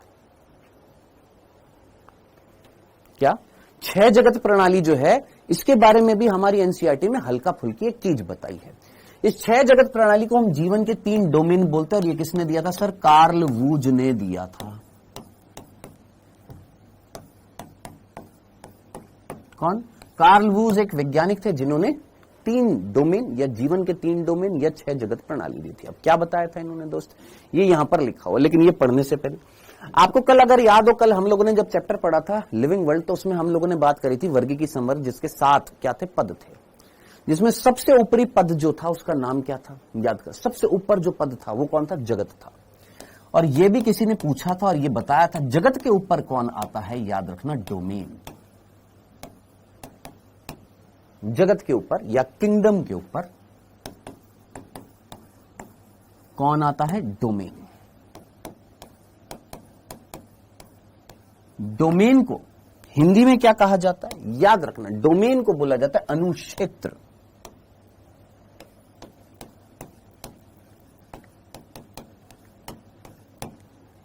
ठीक है, तो याद रखना क्या? अनुक्षेत्र या डोमेन। तो किंगडम्स मिलकर, जगत मिलकर क्या बनाते हैं? अनुक्षेत्र बनाते हैं, डोमेन बनाते हैं। ठीक है, अब इन्होंने, किन्होंने? कार्ल वूज ने। ये जो कार्ल वूज जो थे, इन्होंने जीवन के 3 डोमेन बताए, यानी अनुक्षेत्र बताए। क्या मतलब था गुरु? इससे पहले वाले आर.एच. विटेकर ने कितने जगत बताए थे? 5 जगत बताए थे। इन्होंने बोला कि भैया ये जो 5 जगत है ना, 5 जगत, जिसमें से प्रोटिस्टा, फंजाई, प्लांटी, एनिमेलिया, ये 4 जगत जो हैं, ये चारों जगत है ना बेटा, ये सारे के सारे कौन है? ये 4 जगत है। ये चारों जगतों को एक डोमेन में रखो। भाई जगत से ऊपर कौन आता है? सर डोमेन आता है। तो इन 4 जगत को, ये 4 जगत को एक डोमेन में रखो, एक अनुक्षेत्र में रखो, और उसका नाम रखो यूकैरिया। क्यों यूकैरिया क्यों रखो? अरे भैया प्रोटिस्टा यूकैरियोटिक है, फंजाई यूकैरियोटिक है, प्लांटी ये यूकैरियोटिक है, एनिमेलिया ये यूकैरियोटिक है। तो ये जब चारों जगत यूकैरियोटिक है तो इनको एक डोमेन में रखो, इनके ऊपरी एक समूह में रखो। भैया ये समानता है, याद कर हमने बोला था नीचे से जब हम ऊपर जा रहे थे तो समानता देख रहे थे। हाँ सर, इनमें कुछ समानता है तो इनको एक समान समूह में रखो जिसका नाम है यूकैरिया। चलो जी रख दिया हमने। अब यूकैरिया कौन है? डोमेन है, याद रखना। कौन है यूकैरिया? एक डोमेन है। डन। अब दिक्कत इनको किससे थी? सर मोनेरा जगत से थी। अब मोनेरा जगत का जब अध्ययन किया तो पता लगाया कि भैया मोनेरा जगत जो था, कौन सा? ये जो मोनेरा जगत था, इस मोनेरा जगत के अंतर्गत दो प्रकार के बैक्टीरिया आते हैं। एक होते हैं आर्की बैक्टीरिया और एक होते हैं यू बैक्टीरिया। एक है आर्की बैक्टीरिया और एक है यू बैक्टीरिया। तो इन्होंने क्या किया? पर्टिकुलरली आर्की बैक्टीरिया जो होते हैं उनका एक अलग जगत मानकर, उनको, किसको? आर्की बैक्टीरिया को एक अलग जगत माना और यू बैक्टीरिया को एक अलग जगत माना कि यू बैक्टीरिया एक अलग जगत बना रहे हैं, आर्की बैक्टीरिया एक अलग जगत बना रहे हैं। और इस जगत को हमने एक डोमेन में रखा, इसको हमने एक डोमेन में रखा और उस डोमेन का नाम था, इसका नाम था आर्की डोमेन, आर्की अनुक्षेत्र, और इसका नाम था बैक्टीरिया डोमेन। तो इस प्रकार Archie domain, bacteria domain, यूकैरिया domain, ये थे हमारे जीवन के 3 डोमेन। क्या कार्ल वूज ने बोला? क्या कि टोटल जीवन में 3 डोमेन है। इस पृथ्वी पर जितने भी जीव हैं उनको हम 3 डोमेन में बांटते हैं। इन डोमेन्स के अंदर कौन आएंगे? जगत आएंगे। आर्की डोमेन के अंदर आर्की बैक्टीरिया एक जगत है, बैक्टीरिया डोमेन के अंदर यू बैक्टीरिया का एक जगत है, यूकैरिया डोमेन के अंदर ये 4 जगत हैं। इस तरीके से टोटल डोमेन कितने हो गए? सर डोमेन हो गए हमारे 3, 1 2 3, और जगत कितने हो गए सर? 6, 1 2 और ये 4 6। इसीलिए हमने इसको क्या बोल दिया सर? 6 जगत प्रणाली। 6 जगत प्रणाली या जीवन के 3 डोमेन, ये बोल दिया। यही चीज तेरी एनसीईआरटी में अगर पढ़ेगा तो ये चीज लिखी हुई है, पढ़ पढ़ो। क्या? जीवन की 3 अनुक्षेत्र पद्धतियां ये भी प्रस्तावित की गई। ये नहीं बताया किसने की, याद रखना कार्ल वूज ने करी, जिसमें मोनेरा जगत को 2 अनुक्षेत्रों में वर्गीकृत किया गया। यानी जो वो मोनेरा जगत जो था, इसको हमने 2 डोमेन में डिवाइड कर दिया, ठीक है। और जिस सारे के सारे यूकैरियोटिक जगत को एक तीसरे अनुक्षेत्र में रखा गया। अब कौन सा तीसरा अनुक्षेत्र, कौन से वो 2 अनुक्षेत्र, ये नहीं बताया हमारी एनसीईआरटी ने। आई होप आपको ये समझ में आ गई कौन से डोमेन। अनुक्षेत्र मींस कौन से डोमेन। वापस से पढ़, क्या? मोनेरा जगत को 2 अनुक्षेत्र, वर्ड की जगह डोमेन याद रखना। मोनेरा जगत को 2 डोमेन में क्लासिफाई किया, एक आर्की बैक्टीरिया, एक यू बैक्टीरिया का domain, Archie domain, bacteria domain. और सारे यूकैरियोट्स जो थे, ये सारे यूकैरियोट्स जो हैं, इन सबको एक अलग डोमेन में रखा, एक तीसरे डोमेन में रखा। क्या नाम है उसका? यूकैरिया। ये लिख दिया। अतः क्या बन गई? एक षट जगत प्रणाली। अब षट मतलब 6 जगत प्रणाली है। ये कौन सी है? ये 6 जगत प्रणाली प्रस्तावित की गई थी। लो जनाब,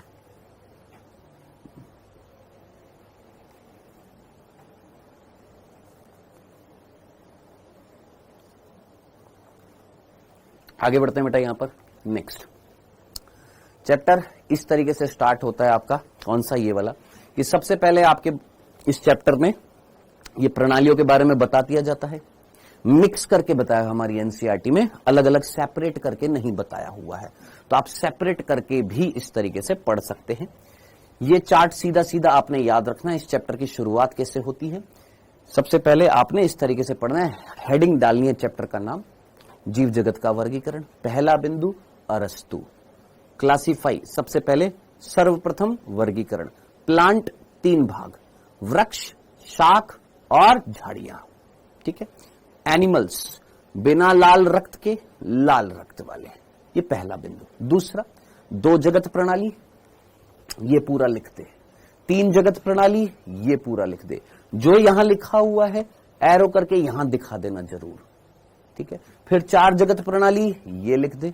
फिर 5 जगत प्रणाली, ये लिख दे। और फिर 6 जगत प्रणाली, ये लिख दे।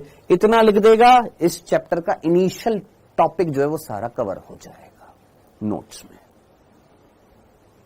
ठीक है जी। अब एक और बात आ रही है, ये जो कार्ल वूज ने यहां पर बेसिकली कार्ल वूज को दिक्कत किससे थी? सर कार्ल वूज को, एक बच्चे ने एक चीज लिखी है वो मैं एक्सप्लेन कर देता हूं, क्योंकि मॉड्यूल है सबके पास, एलन के मॉड्यूल है, वहां पर बहुत सारी चीजें डिटेल्स में लिखी होती हैं। कार्ल वूज ने मोनेरा जगत से दिक्कत थी, उसने देखा एक आरके बैक्टीरिया और एक यू बैक्टीरिया, इनमें डिफरेंस किस चीज का था? इनमें डिफरेंस था 16S rRNA का।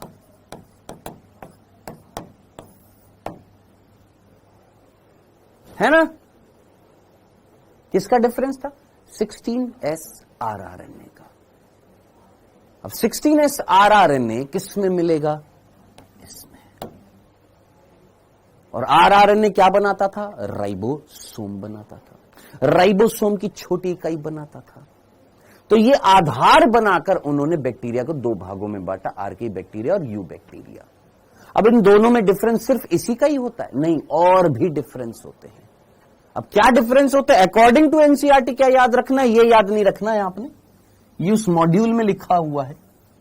एक एनसीईआरटी के हिसाब से पढ़ना होगा, क्योंकि क्वेश्चन तेरा एलन के मॉड्यूल से नहीं आएगा, वो तो एक डीप नॉलेज लेने के लिए है। और जहां जरूरत होगी, मैंने तेरे को हर एक चीज वहां के मॉड्यूल के अकॉर्डिंग पढ़ाई है, जहां जरूरत है, और जहां नहीं है वहां नहीं बताई है दोस्त। अब मैं तेरे को यहां पर 16S rRNA के बारे में यहां पर बताऊंगा, जिसका कोई रिलेशनशिप नहीं है, कोई क्वेश्चन नहीं बनेगा। लेकिन क्वेश्चन क्या बनेगा? जो तेरी एनसीईआरटी में लिखा हुआ है कि आरके बैक्टीरिया और यू बैक्टीरिया में क्या डिफरेंस होता है। एनसीईआरटी में साफ साफ लिखा हुआ है कोशिका झिल्ली का डिफरेंस होता, सॉरी कोशिका भित्ति का डिफरेंस होता है, दोनों में लिखा हुआ है एनसीईआरटी में। तेरे को विश्वास नहीं हो रहा? देख, दिखा देता हूं तेरे को। ये देख, डिंगचिक डिंगचिक डिंगचिक डिंगचिक डिंगचिक डिंगचिक डिंगचिक डिंगचिक, ये देख, ये देख, ये ले।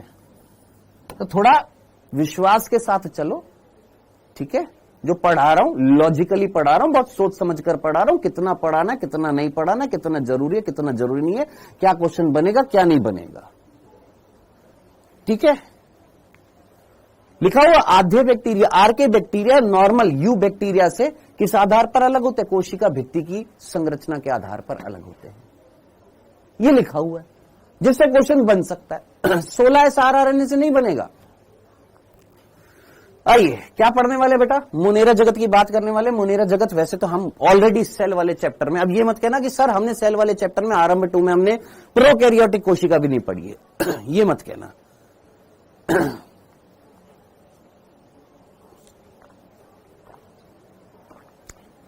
सर हमने नहीं लिया मॉड्यूल, लल्लू ये तुम काहे वो बार बार सिद्ध करते हो? वो एक कहानी सुनी ना बचपन में, कौए के सामने क्या डाल दो? घी, मक्खन, सोना सब कुछ डाल दो, और साइड में क्या रख दो? गोबर रख दो, है? ऐसी कोई कहानी थी, मैंने बीच में क्लास में बताई थी। तब भी किसमें मुंह मारेगा? उसी में, खराब चीजें। हम तुमको बोल रहे हैं कि यार जो हम तुमको पढ़ा रहे हैं उसमें सारी चीजें कवर कर रहे हैं, जहां जरूरत है वहां की चीज कवर करी है। एक बार जेनेटिक्स उठाकर देख लेना, एक बार इवोल्यूशन उठाकर देख लेना, एक बार इकोलॉजी उठाकर देख लेना, एक बार बायोटेक्नोलॉजी उठाकर देख लेना। ये जितने भी चैप्टर जो भारी चैप्टर थे, जो लॉजिकल चैप्टर थे, जो कंसेप्चुअल चैप्टर थे, जिनमें जरूरी है चीजों को एक्सप्लेन करना, डीपली एक्सप्लेन करना, वो सब कुछ कवर किया है। सेल चैप्टर उठाकर देख लेना।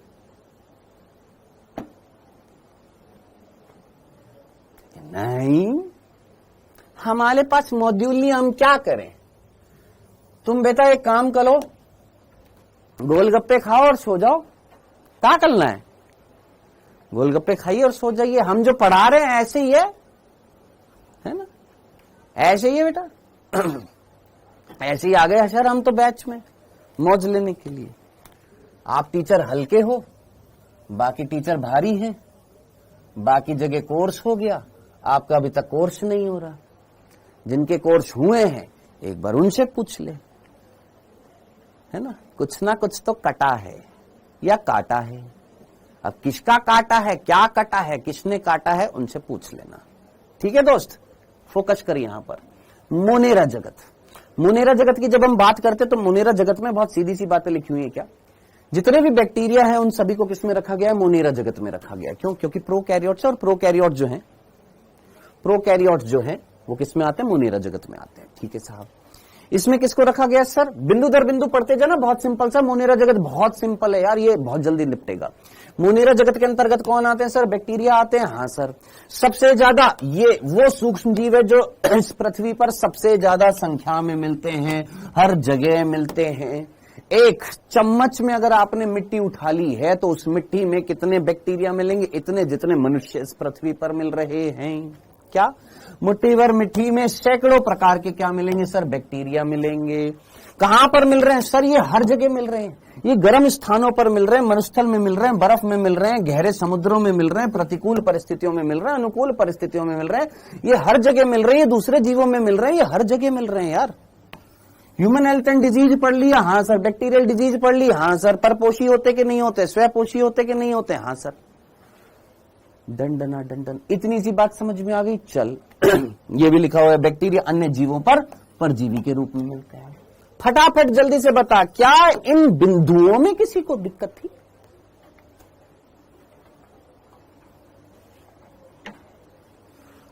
सर लास्ट 3 चैप्टर की एनसीईआरटी संपूर्ण नहीं मिली है। एक सेकेंड,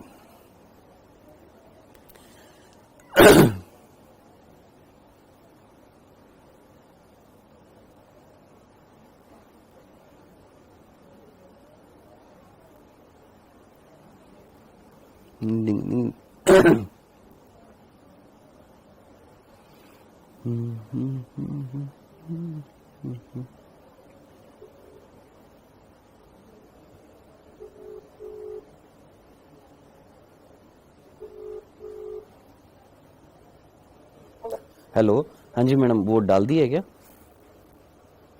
मैं भी कुछ और काम कर रही थी, मैं डाल देती हूँ आधे घंटे तक। ठीक है, आधे घंटे में? ठीक है जी, ओके ठीक है, ठीक। सुन लिया, सुन लिया सर। इस तरह से हमें नुकसान नहीं करते होंगे मोनेरा जगत। ये कौन आया? ये है, इसका नाम है बेनस्टॉक्स। आए हाय, डाउट नट तोड़ डालू कसम से कह रहा। इस हिसाब से तो मोनेरा जगत के जीव हमें नुकसान नहीं करते होंगे। मतलब मानव स्वास्थ्य और रोग चैप्टर की धज्जियां उड़ा दी। उस हिसाब से सर क्या बैक्टीरिया हमारे लिए यूजफुल है, इस हिसाब से तूने मानव कल्याण में सूक्ष्म जीव चैप्टर की धज्जियां उड़ा दी।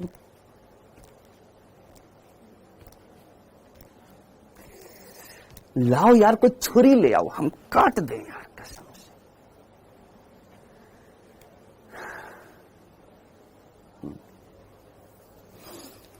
गजब गजब। पहले मेरे बाल नहीं थे तो मैं बोलता था मोगेम्बो खुश हुआ। अब मेरे बाल आ गए तो मैं क्या बोलूं? अब मोगेम्बो तो मैं रहा नहीं, क्या बोलूं? बहुत खुश हुआ सर। आवाज बहुत प्यारी थी।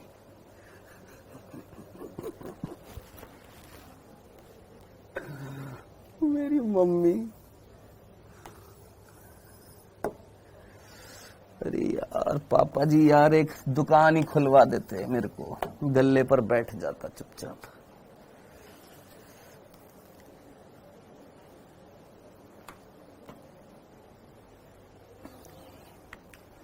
आगे बढ़ते हैं बेटा, ये मोनेरा जगत के ये बिंदु थे। आगे बढ़ते हैं नेक्स्ट। कितने बिंदु हो गए? First, second, third, fourth, fifth. ये 5 बिंदु थे, बहुत सिंपल से ये 5 बिंदु थे। ठीक है, नेक्स्ट छठा बिंदु। छठा बिंदु बोल रहा है ये जो बैक्टीरिया जो होते हैं अलग अलग आकृति के होते हैं। कैसे? जैसे ये वाला, ये छड़ आकृति का है, इसको हम बोलते हैं बेसिलस। ये गोल आकृति का है, इसको हम बोलते हैं कोकस। ये इस तरीके से कॉमा आकृति का, सर कॉमा तो नहीं लग रहा हमको, ये है एग्जैक्टली इसको कोशाकार या विब्रियो बोला जाता है, विब्रियो शेप, जैसे विब्रियो कॉलेराई। ये कैसे हैं सर? सर्पिल आकार के हैं, स्पाइरल शेप है, सर्पिल आकार। यही चीज यहां पर छठा बिंदु दे रखा था, क्या कि आकार के आधार पर इनको 4 समूह में बांटा गया है। गोलाकार यानी कोकस, बहुवचन में कोकाई, यानी कई सारे होते तो कोकाई बोलते हैं। छड़ाकार जिसको हम बेसिलस बोलते हैं, बहुवचन यानी कई सारे मिलते हैं तो उनको हम बेसिलाई बोलते हैं।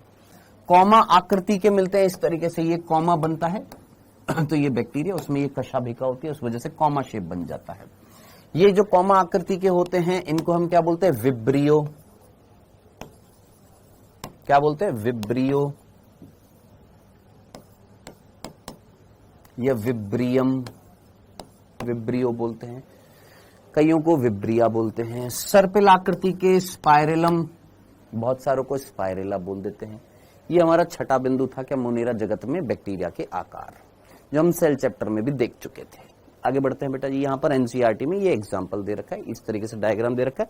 ये विब्रियो है, ये सर्पिल आकार है, ये आपके बेसिलस है, छड़ आकृति के हैं, डंडे जैसी हैं, और ये गोलाकार है, कोकाई है। चलिए आगे बढ़ते हैं, 6 बिंदु हो गए। 7वां बिंदु, ये बैक्टीरिया जो होते हैं ये सिंपलेस्ट तो होते हैं। सिंपलेस्ट मतलब संरचना के आधार पर देखो तो सिंपल है। जटिल है क्या? आपके जैसे जटिल है क्या? नहीं। क्या इनमें कोशिकांग होते हैं? झिल्ली युक्त कोशिकांग? नहीं सर।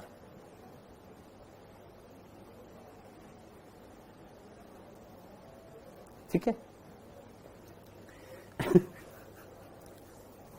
यार हटा दो यार, मैं हिल जाऊंगा आज, कसम से मैं पगला जाऊंगा।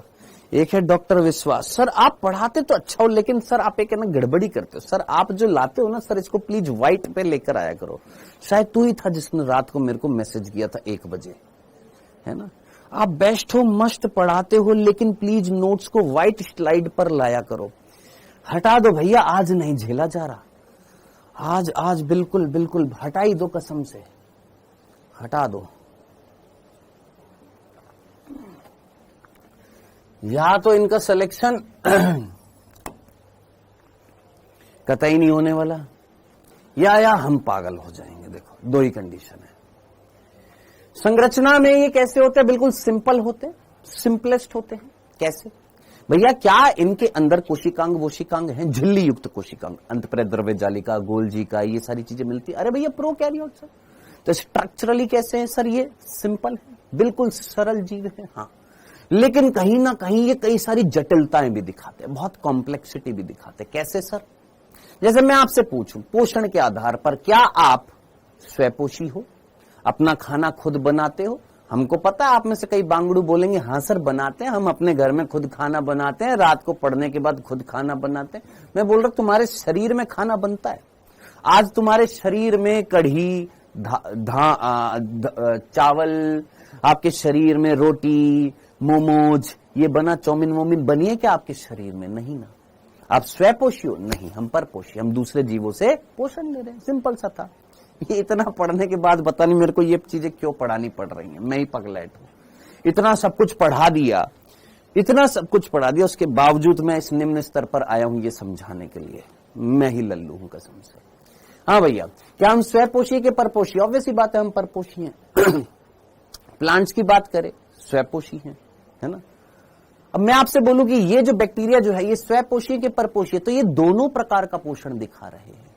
ये स्वयपोषी भी हो सकते हैं, ये परपोषी भी हो सकते हैं। कैसे सर? अरे भैया जरा सोचिए, मोनेरा जगत के अंतर्गत क्या नील हरित शैवाल साइनोबैक्टीरिया को रखा है? हाँ सर। क्या आपने पर्पल बैक्टीरिया को रखते हैं? सल्फर बैक्टीरिया को रखते हैं? हाँ सर। ग्रीन बैक्टीरिया को रखते हैं? हाँ सर। तो मैंने जो यहां पर नाम लिए हैं कौन कौन से, जरा ध्यान से सुनना। कौन? ब्लू ग्रीन एल्गी, जिसको हम क्या बोलते हैं? साइनोबैक्टीरिया। पर्पल बैक्टीरिया,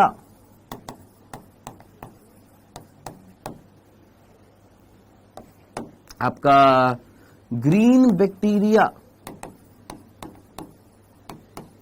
ये जो होते हैं ये प्रकाश संश्लेषण करते हैं गुरु। क्या करते हैं ये? ये प्रकाश संश्लेषण करते हैं, फोटोसिंथेसिस करते हैं। और अगर ये फोटोसिंथेसिस करते हैं तो इट मींस ये स्वयपोषी है कि नहीं है? यस सर, ये स्वयपोषी हो गए। यानी मुनीरा जगत के अंतर्गत ये जो बैक्टीरिया आते हैं ये तो स्वयपोषी हैं। ठीक है, मैंने आपसे बोला सल्फर बैक्टीरिया,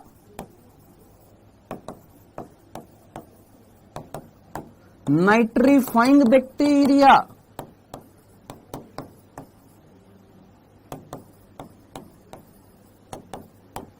अमोनीफाइंग बैक्टीरिया,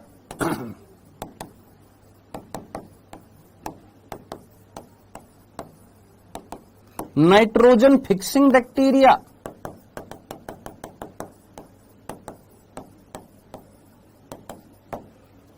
जरा दिमाग लगा, इनमें कहीं ना कहीं नाइट्रोजन, अमोनिया, सल्फर, कहीं वर्ड कुछ मिल रहा है, सल्फर भी आ रहा है, नाइट्रोजन, अमोनिया, ऐसा कुछ वर्ड आ रहा है। यानी ये कहीं ना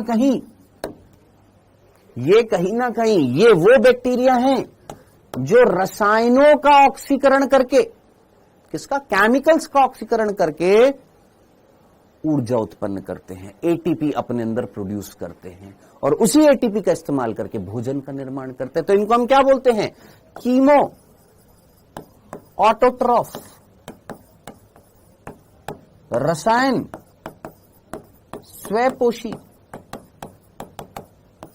इनको हमने क्या बोला है? Photo autotroph.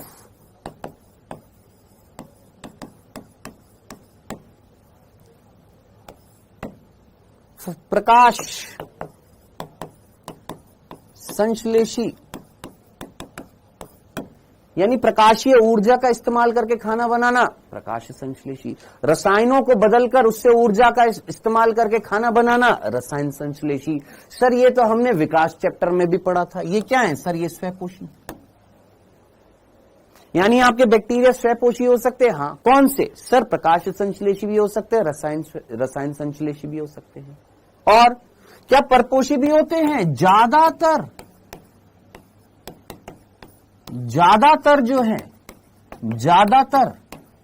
बैक्टीरिया जो होते हैं वो तो परपोषी होते हैं। मैक्सिमम बैक्टीरिया कैसे होते हैं सर? परपोषी होते हैं, मृतोपजीवी होते हैं। परपोषी में भी कैसे होते हैं सर? मृतोपजीवी होते हैं। मृत कार्बनिक पदार्थों से पोषण लेते हैं, उनका डिकम्पोजिशन करते हैं। पढ़ा था तूने डिकम्पोजिशन, पूरा टॉपिक पढ़ लिया है।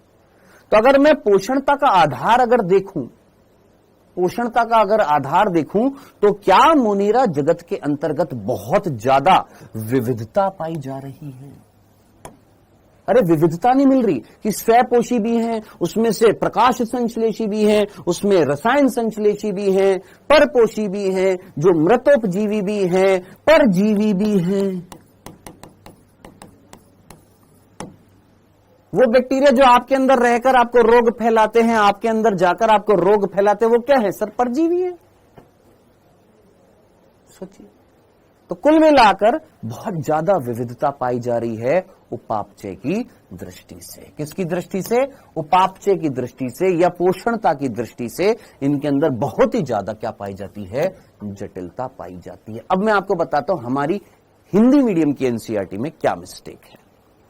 हमारी हिंदी मीडियम की एनसीईआरटी में क्या मिस्टेक है? प्लीज अगर आपके पास एनसीईआरटी तो प्लीज उसको सही कर लीजिएगा, क्योंकि नई एनसीईआरटी में भी मिस्टेक है, पुरानी एनसीईआरटी में भी मिस्टेक है। और अगर विश्वास ना हो तो इंग्लिश की एनसीईआरटी खोलकर बैठ जाना, आपको चीज क्लियर हो जाएगी।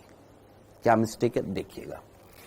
उदाहरण स्वरूप हिंदी में लिखा हुआ है, वे अपना भोजन अकार्बनिक पदार्थों से संश्लेषित कर सकते हैं। यानी ये प्रकाश संश्लेषी स्वयपोषी हो सकते हैं। ठीक है, मैंने आपको बता दिया प्रकाश संश्लेषी स्वयपोषी हैं। ठीक है जनाब, क्लियर है? यानी प्रकाश संश्लेषी स्वयपोषी, प्रकाश संश्लेषण करके अपना भोजन बना सकते हैं। या रसायन संश्लेषी स्वयपोषी होते हैं, यानी रसायनों का उपयोग करके अपना भोजन बना सकते हैं। चलिए जनाब, अर्थात वे अपना भोजन स्वयं संश्लेषित नहीं करते। ये दे रखिए मिस्टेक, यहां पर ये नहीं जो है ये नहीं आना चाहिए था। समझ में आया? और मेरे पर विश्वास ना हो, इंग्लिश मीडियम के एनसीईआरटी पर तो विश्वास करेगा ना दोस्त, क्योंकि हमको पता है तुम में से कई तो अभी बिना यूपीएससी दिए कलेक्टर बन जाते हैं, है ना, विश्वास नहीं होता तुमको तो इसलिए बोल दिया, जाकर एक बार चेक कर लीजिएगा। क्या कि यहां पर देखो कैसी मतलब किस लेवल की मिस्टेक कर रखी है, समझ रहे हैं ना क्या, कि ये प्रकाश संश्लेषी स्वयंपोषी है, हाँ, रसायन संश्लेषी भी होते हैं, हाँ, मीन्स वो अपना खाना खुद बनाते हैं ना, यहां पर लिख दिया खुद नहीं बनाते, तो ये ब्लंडर मिस्टेक है, ब्लंडर, इसलिए हाईलाइट करके लाया हूं। ठीक है। दूसरा, इंग्लिश मीडियम जब पढ़ेगा तो वहां पर ये चीज लिखी हुई है जो हिंदी मीडियम में आगे, इसके आगे क्या लिखा हुआ था, आगे ये लिखा हुआ था, इसके आगे लिखा हुआ था, अर्थात वे अपने भोजन के लिए अन्य जीवधारियों एवं मृत कार्बनिक पदार्थ पर निर्भर होते हैं। उसके आगे ये वाली लाइन खा गए हैं, ये वाली लाइन लिखी हुई नहीं है, और ये वाली लाइन आपकी इंग्लिश मीडियम की एनसीईआरटी में लिखी हुई है।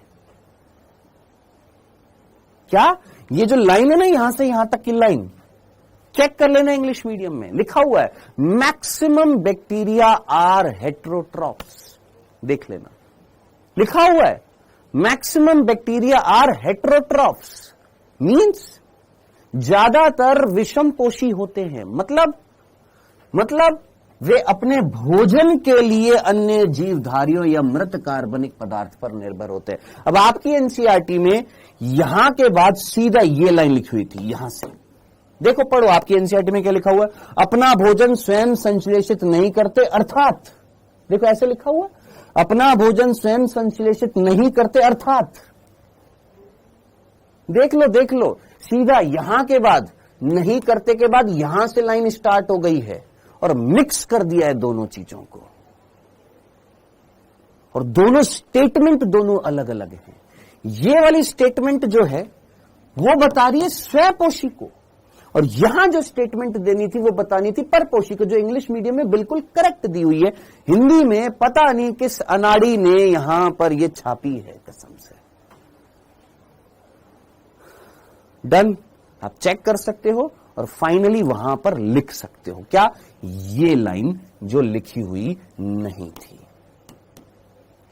ज्यादातर विषमपोषी होते हैं, मतलब जो अपना भोजन के लिए दूसरे जीवधारियों पर यानी परजीवी की तरह रह सकते हैं या मृत कार्बनिक पदार्थों से पोषण ले सकते हैं। हाँ, majority of bacteria are heterotrophs, ये लिखा हुआ है इंग्लिश में, क्या लिखा हुआ है, majority of bacteria are heterotrophs. मैंने मैक्सिमम बोल दिया था, मींस वही है मैक्सिमम मेजॉरिटी। चलो जी, आई होप आपको यहां तक की लाइनें समझ में आ गई होगी। हटा दीजिए कमेंट, मेरे को बताना था, बता दिया, बाकी अब बांगड़ू बात करते रहेंगे। हाँ जी, आगे बढ़ते हैं बेटा। यहां पर नेक्स्ट सबसे पहले किसकी बात बता रखी है सर, आर्की बैक्टीरिया में मात्र 3 बिंदु बता रखे हैं आपके। पहला ये कि क्या ये प्राचीनतम बैक्टीरिया होंगे, हाँ। क्या ये सबसे पुराने बैक्टीरिया है, हाँ। क्या ये प्रतिकूल परिस्थितियों में मिल रहे हैं, हाँ। सर कैसी प्रतिकूल, ये उच्च तापमान में मिल सकते हैं, उच्च अम्लीय परिस्थितियों में मिल सकते हैं, याद रखना, ये हाई टेम्परेचर पर मिल सकते हैं, ये अम्लीय परिस्थितियों में मिल सकते हैं, जहां पर pH 2 होती है वहां पर मिल सकते हैं, ये उच्च लवणता वाले इलाकों में मिल सकते हैं, ये बिना ऑक्सीजन के मिल सकते हैं। अब क्या क्या नाम होते हैं, आप बहुत अच्छे तरीके से जानते हो इनके नाम, कौन कौन से होते हैं सर, ये मिथेनोजन होते हैं जो कच्छ क्षेत्र में मिलते हैं। कच्छ क्षेत्र मींस मार्शी एरियाज में मिलते हैं, यानी दलदल वाले एरियाज में मिलते हैं जहां पर ऑक्सीजन नहीं होती है। कौन, मिथेनोजन्स, जहां पर ऑक्सीजन नहीं है, बिना ऑक्सीजन के रह सकते, कौन, मिथेनोजन्स, यानी कठिन परिस्थिति है। हाँ सर, ये आपके थर्मो एसिडोफिल्स, यानी थर्मो में थर्मो वर्ड आ रहा है, यानी हाई टेम्परेचर। एसिडोफिल्स का मतलब एसिड, यानी जो अम्लीय क्षेत्रों में मिलेंगे। तो थर्मो एसिडोफिल्स जो कहां पर मिलेंगे, गर्म अम्लीय क्षेत्रों में मिलते हैं या गर्म झरनों में मिलते हैं। और लास्ट हेलोफिल्स, या हेलोफिल लिखा हुआ है, हेलोफिल्स है ये कहां पर मिलते हैं गुरु, ये लवणीय क्षेत्रों में मिलते हैं। आपको बोला जाए लवणीय क्षेत्रों में रह जाओ, रह सकते हो, शरीर का पानी निकल जाएगा, आपके बॉडी से सारा वाटर रिलीज हो जाएगा लवणीय क्षेत्रों में। तो याद रखना, भूल मत जाना क्या, कि ये अत्यंत कठिन वास, अत्यंत ऐसी जगहों पर रहते हैं जहां पर बहुत ही ज्यादा प्रतिकूल परिस्थितियां हैं, वहां पर ये रहते हैं। कौन, आर्की बैक्टीरिया। ये पहला बिंदु है, बहुत सीधा सीधा सिंपलेस्ट बिंदु। दूसरा बिंदु, अब ये दूसरा बिंदु थोड़ा सा एक्सप्लेन करने वाली बात है। क्या, आर्के बैक्टीरिया नॉर्मल जो यू बैक्टीरिया जो होते हैं उनसे थोड़े से अलग होते हैं। किस बेसिस पर? कोशिका भित्ति के बेसिस पर। कैसे सर? देखिए, आर्के बैक्टीरिया जो होते हैं, आर्के बैक्टीरिया के अंदर जो सेल वॉल जो होती है और यू बैक्टीरिया के अंदर जो सेल वॉल होती है, उन दोनों में डिफरेंस होता है। यहां पर जो सेल वॉल होती है वो बनी होती है पेप्टिडोग्लाइकेन से। कितने बच्चों को याद है? हाँ जी, कितने बच्चों को याद है पेप्टिडोग्लाइकेन जिसका दूसरा नाम क्या था?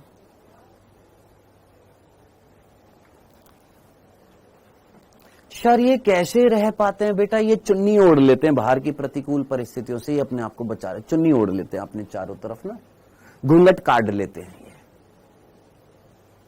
वही तो बता रहे हैं आपको। म्यूरिन बोलते हैं इसको, क्या?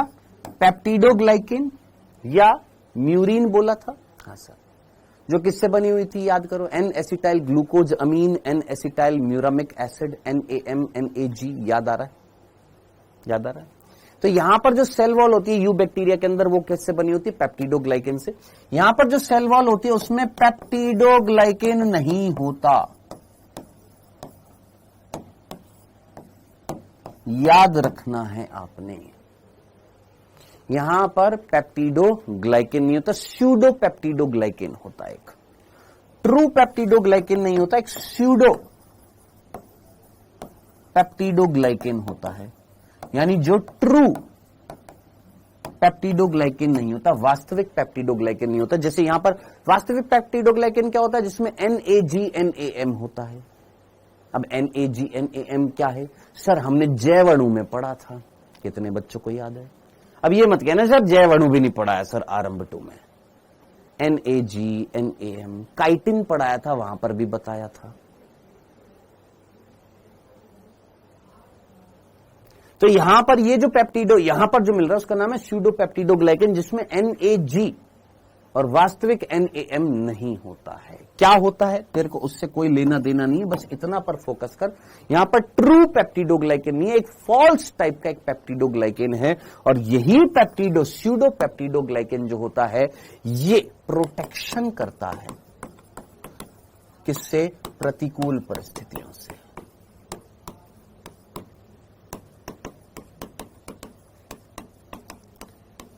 जितनी भी बाहर की प्रतिकूल परिस्थितियां उससे प्रोटेक्ट करने के लिए जो सेल वॉल के अंदर स्यूडो पेप्टिडोग्लाइकेन होता है वो प्रोटेक्शन के लिए रिस्पॉन्सिबल होता है। इतनी सी बात समझनी थी बस। बाकी अगर डिटेल में पढ़ना है सेल वाला चैप्टर आज उठाइएगा, हम सब कुछ डिटेल में ऑलरेडी पढ़ चुके हैं। ठीक है जी, ये सिंपल दूसरा बिंदु था। तीसरा बिंदु बहुत सीधा सीधा। तीसरा बिंदु मुझे बताने की जरूरत नहीं है क्योंकि हम ये पढ़ चुके हैं कहां पर, जब हमने गोबर गैस प्लांट पढ़ा था। मतलब तुम जो अब पढ़ने वाले हो ना उसमें से 50% ऐसी चीजें जो तुमको लिंक करते हुए मिलेंगी। क्या बोला हमने? जो तुम अब 11th के चैप्टर पढ़ने वाले हो ना उसमें से 50% से ज्यादा तुमको लिंक्ड चीजें मिलेंगी। इसीलिए पहले 11th पढ़ाई जाती है, बाद में 12th पढ़ाई जाती है कि 11th के कई ऐसी चीजें जो 12th में मिलती है। अब तुमने 12th अगर तुमने ध्यान से पढ़ ली तो 11th तुमको ऐसे मक्खन की तरह लगेगी। मिथेनोजेंस याद आ रहा है क्या? ये रूमिनेंट्स के र्यूमन में मिलते थे। अब ये ना कहिएगा सर र्यूमन क्या होता है, रूमिनेंट्स क्या होता है, ये मत कहिएगा।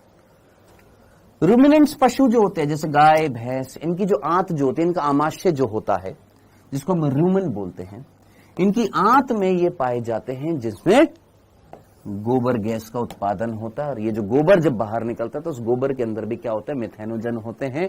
उस गोबर को हम जब गोबर गैस प्लांट में डालते हैं तो उस गोबर के अंदर कौन होता है? मिथेनोजन, और आगे चलकर ये मीथेन गैस का निर्माण करते हैं। डन। ये लो जनाब, ये 3 बिंदु हैं। ये तूने 3 बिंदु पढ़ लिया, अगर यहां से कोई क्वेश्चन बनेगा तो छोड़ेगा? बिल्कुल नहीं छोड़ेगा। क्यों? क्योंकि तूने ये पढ़ा हुआ है। आगे बढ़ते हैं नेक्स्ट। You bacteria. सर ये भी हमने पढ़ा, अजी पढ़ा हुआ है सेल वाले चैप्टर में, प्रोकैरियोट्स जब पढ़े थे तब पढ़ा था। अब ये ना कहिएगा सर आपने नहीं पढ़ा, तुमको सर ने भी पढ़ाया है प्रोकैरियोट यार, प्रोकैरियोटिक कोशिका तो सर ने भी पढ़ाई है।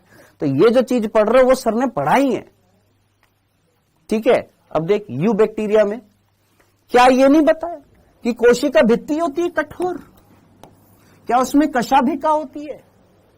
अब क्वेश्चन कैसे बनेगा, क्वेश्चन बनेगा वास्तविक यू बैक्टीरिया की पहचान किससे की जाती है। क्वेश्चन बन गया, एनसीईआरटी बेस्ड क्वेश्चन है। वास्तविक बैक्टीरिया की पहचान कौन सी संरचना से की जाती है। 4 ऑप्शन दे रखे हैं, एक में दे रखा है कोशिका भित्ति, एक में दे रखा है कशाभिका, एक में दे रखा है आपका रोम, एक में दे रखा है झालर। मतलब चलो मैंने तो सारे ऑप्शन दे दिए हैं, इसको यूं समझते हैं। क्या क्वेश्चन क्या दे रखा है, वास्तविक बैक्टीरिया की पहचान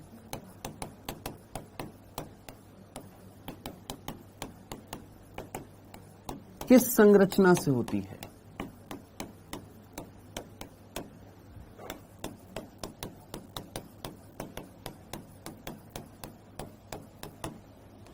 ये क्वेश्चन है।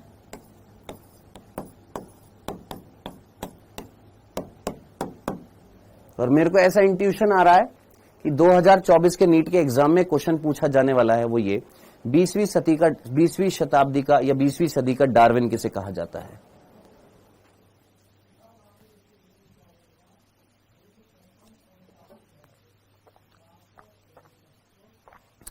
हाँ जी, हाँ भाई,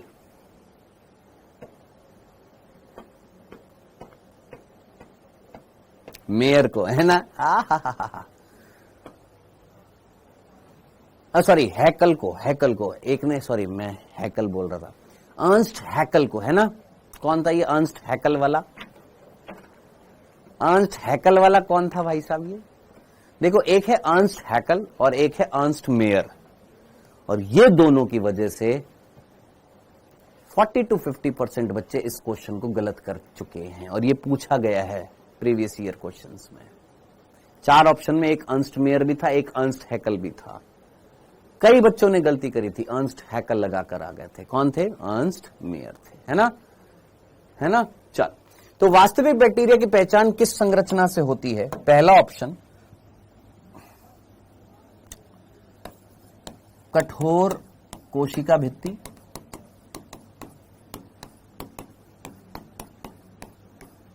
रोम, झालर और 70S राइबोसोम।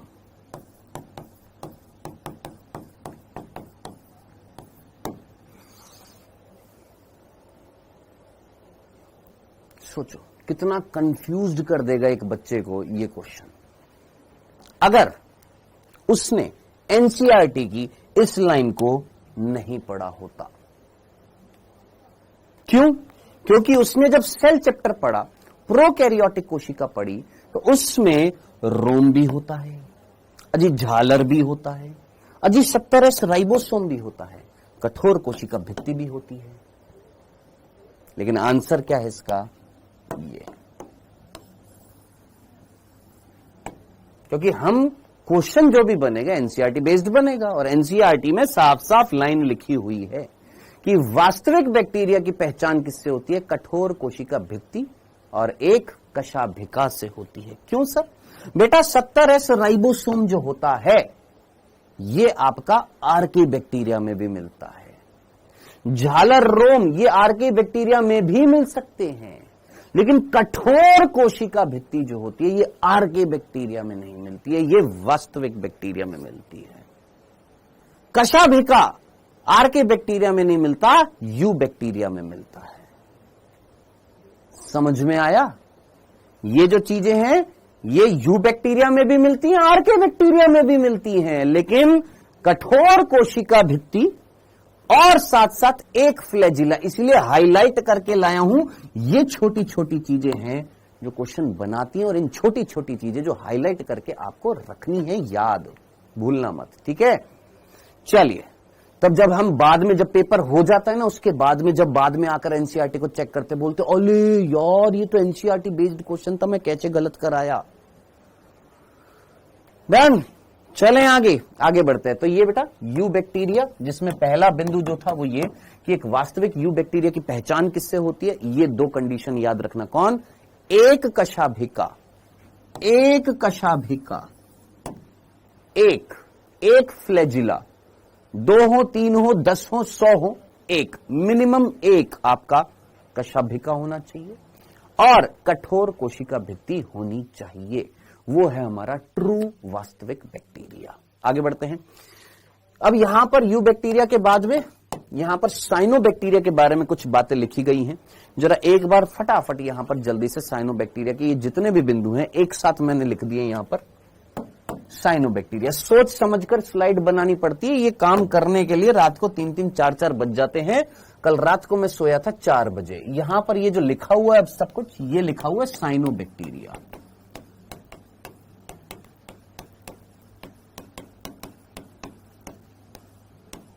क्या?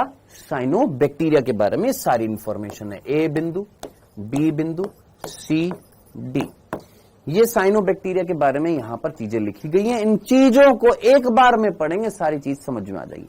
भैया साइनो बैक्टीरिया को हम नील हरित शैवाल बोलते हैं, आप जानते हैं। अब ये जो साइनो बैक्टीरिया जो होते हैं, ये हायर प्लांट्स जो होते हैं उनसे कुछ सिमिलैरिटी दिखाते हैं। ये ग्रीन प्लांट्स जो होते हैं, ग्रीन प्लांट्स जो होते हैं, हरे पादप जो होते हैं, उनसे कुछ सिमिलैरिटी दिखाते हैं। कुछ हरित पादपों से क्या दिखाते हैं? कुछ संबंध दिखाते हैं। क्या? इनके अंदर होता है क्लोरोफिल ए। क्वेश्चन बनेगा, जहां बनेगा उसको दिमाग में याद रख। क्या? कि साइनो बैक्टीरिया जो है वो हायर ग्रीन प्लांट्स जो होते हैं उनसे कुछ सिमिलैरिटी दिखाते हैं। उनसे कुछ सिमिलैरिटी दिखाते। क्या सिमिलैरिटी दिखाते हैं? कि भैया इनके अंदर क्या होता है? क्लोरोफिल ए होता है। और क्लोरोफिल ए जितने भी प्रकाश संश्लेषी होते हैं, याद रखना, प्रकाश संश्लेषण चैप्टर पढ़ेंगे वहां पर भी बताऊंगा। जितने भी जीव जो प्रकाश संश्लेषण करते हैं, हर एक के अंदर क्या होता है? क्लोरोफिल ए, जो यूनिवर्सल पिगमेंट है फोटोसिंथेसिस का, याद रखना, ठीक है। तो इनमें क्या मिलता है? क्लोरोफिल ए मिलता है। अब जरा सोचिए, तो बैक्टीरिया है, ये तो बैक्टीरिया है, ये तो बैक्टीरिया है। और प्लांट्स तो भैया हमारे हायर प्लांट्स, यार यू बैक्टीरिया, हायर प्लांट्स क्या है? हमारे यूकैरियोट्स हैं।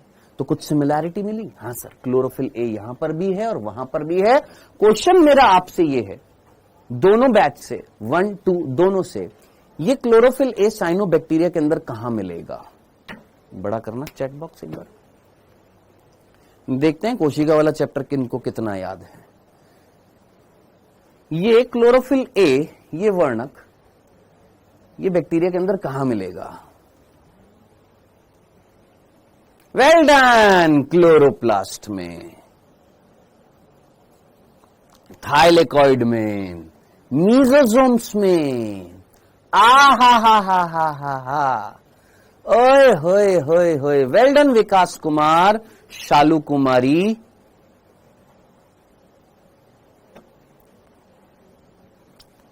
आरंभ 2 वाले तो सोए पड़े मेरे ख्याल से। Saurabh, very good. ग्रेना में, स्ट्रोमा में, क्लोरोप्लास्ट में, राइबोसोम में, देखो रोहित ठाकरे आया, राइबोसोम में, है ना। ठाकरे साहब, ठाकरे लग जाएंगे आपके, समझ रहे हो।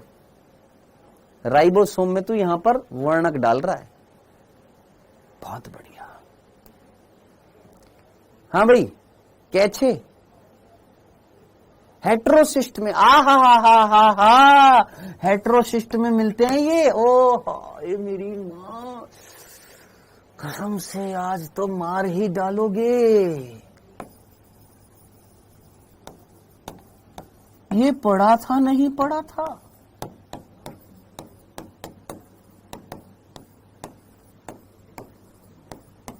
मुझे पता है कि कई बच्चों का सिलेक्शन होने वाला है, कई बच्चों का सिलेक्शन होने वाला है जिन्होंने सीरियस नोट पर चैप्टर पढ़ा है। जिन्होंने सीरियस नोट पर चैप्टर पढ़ा है। बैक्टीरिया के अंदर कह रहा है प्लास्टिड मिलते हैं। बहुत बढ़िया। ये वर्ड आया था कहीं सेल चैप्टर में, आया था वर्ण की लवक। आ रहा है? क्रोमैटोफोर्स याद आ रहा है? हाँ। बताने के बाद तो सब याद आ जाता है, बताने से पहले याद नहीं आता। पेपर में कोई बताने आएगा? हरिओम पाटीदार कह रहा है गुणसूत्र में, इसको तो निपटाओ यार, इसकी जरूरत नहीं है, हटाओ इसको बिंदास, इसको भगाओ, रिकॉर्डेड लेक्चर में डालो यार, बिंदास निपटाओ इसको। आज हो लिया इसका, फुल घड़ा भर चुका है इसका बिल्कुल पूरा।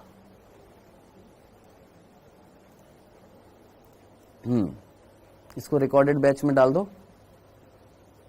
हाँ नहीं, ऊपर भेज दो, इसको रिकॉर्डेड बैच में डाल दो।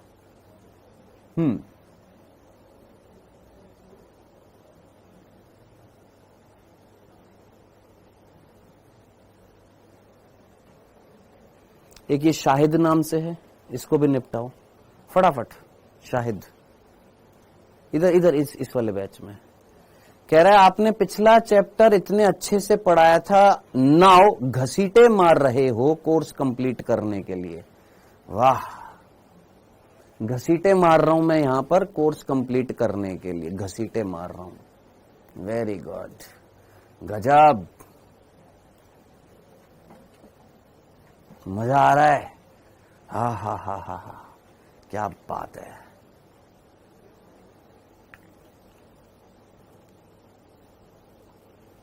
और किसी के है कोई?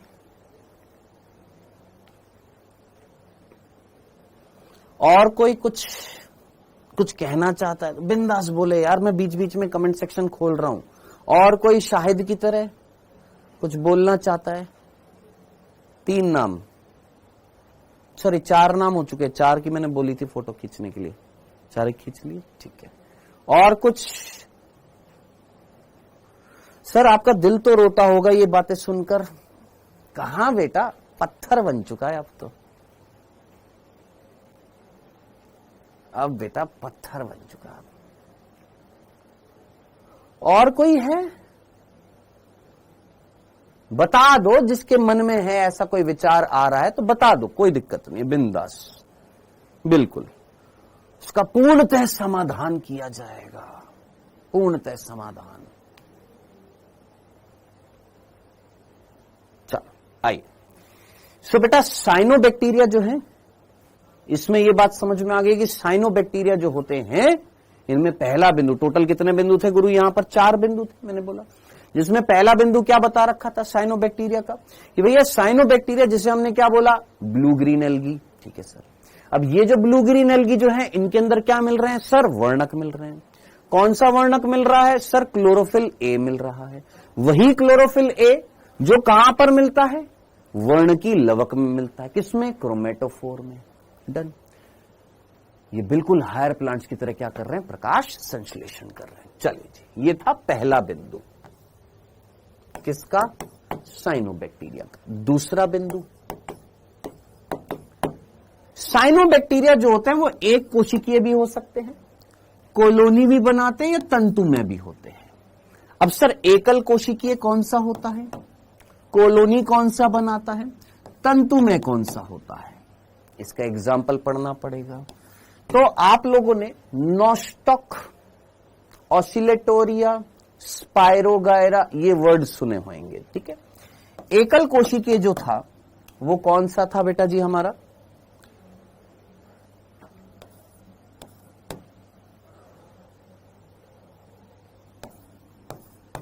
स्पाइरोगायरा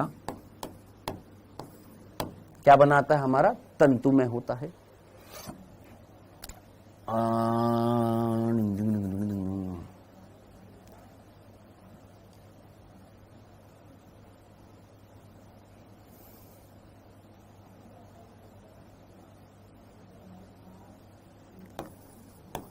ऑसिलेटोरिया कॉलोनी बनाता है। नॉस्टॉक एकल कोशिकीय होता है।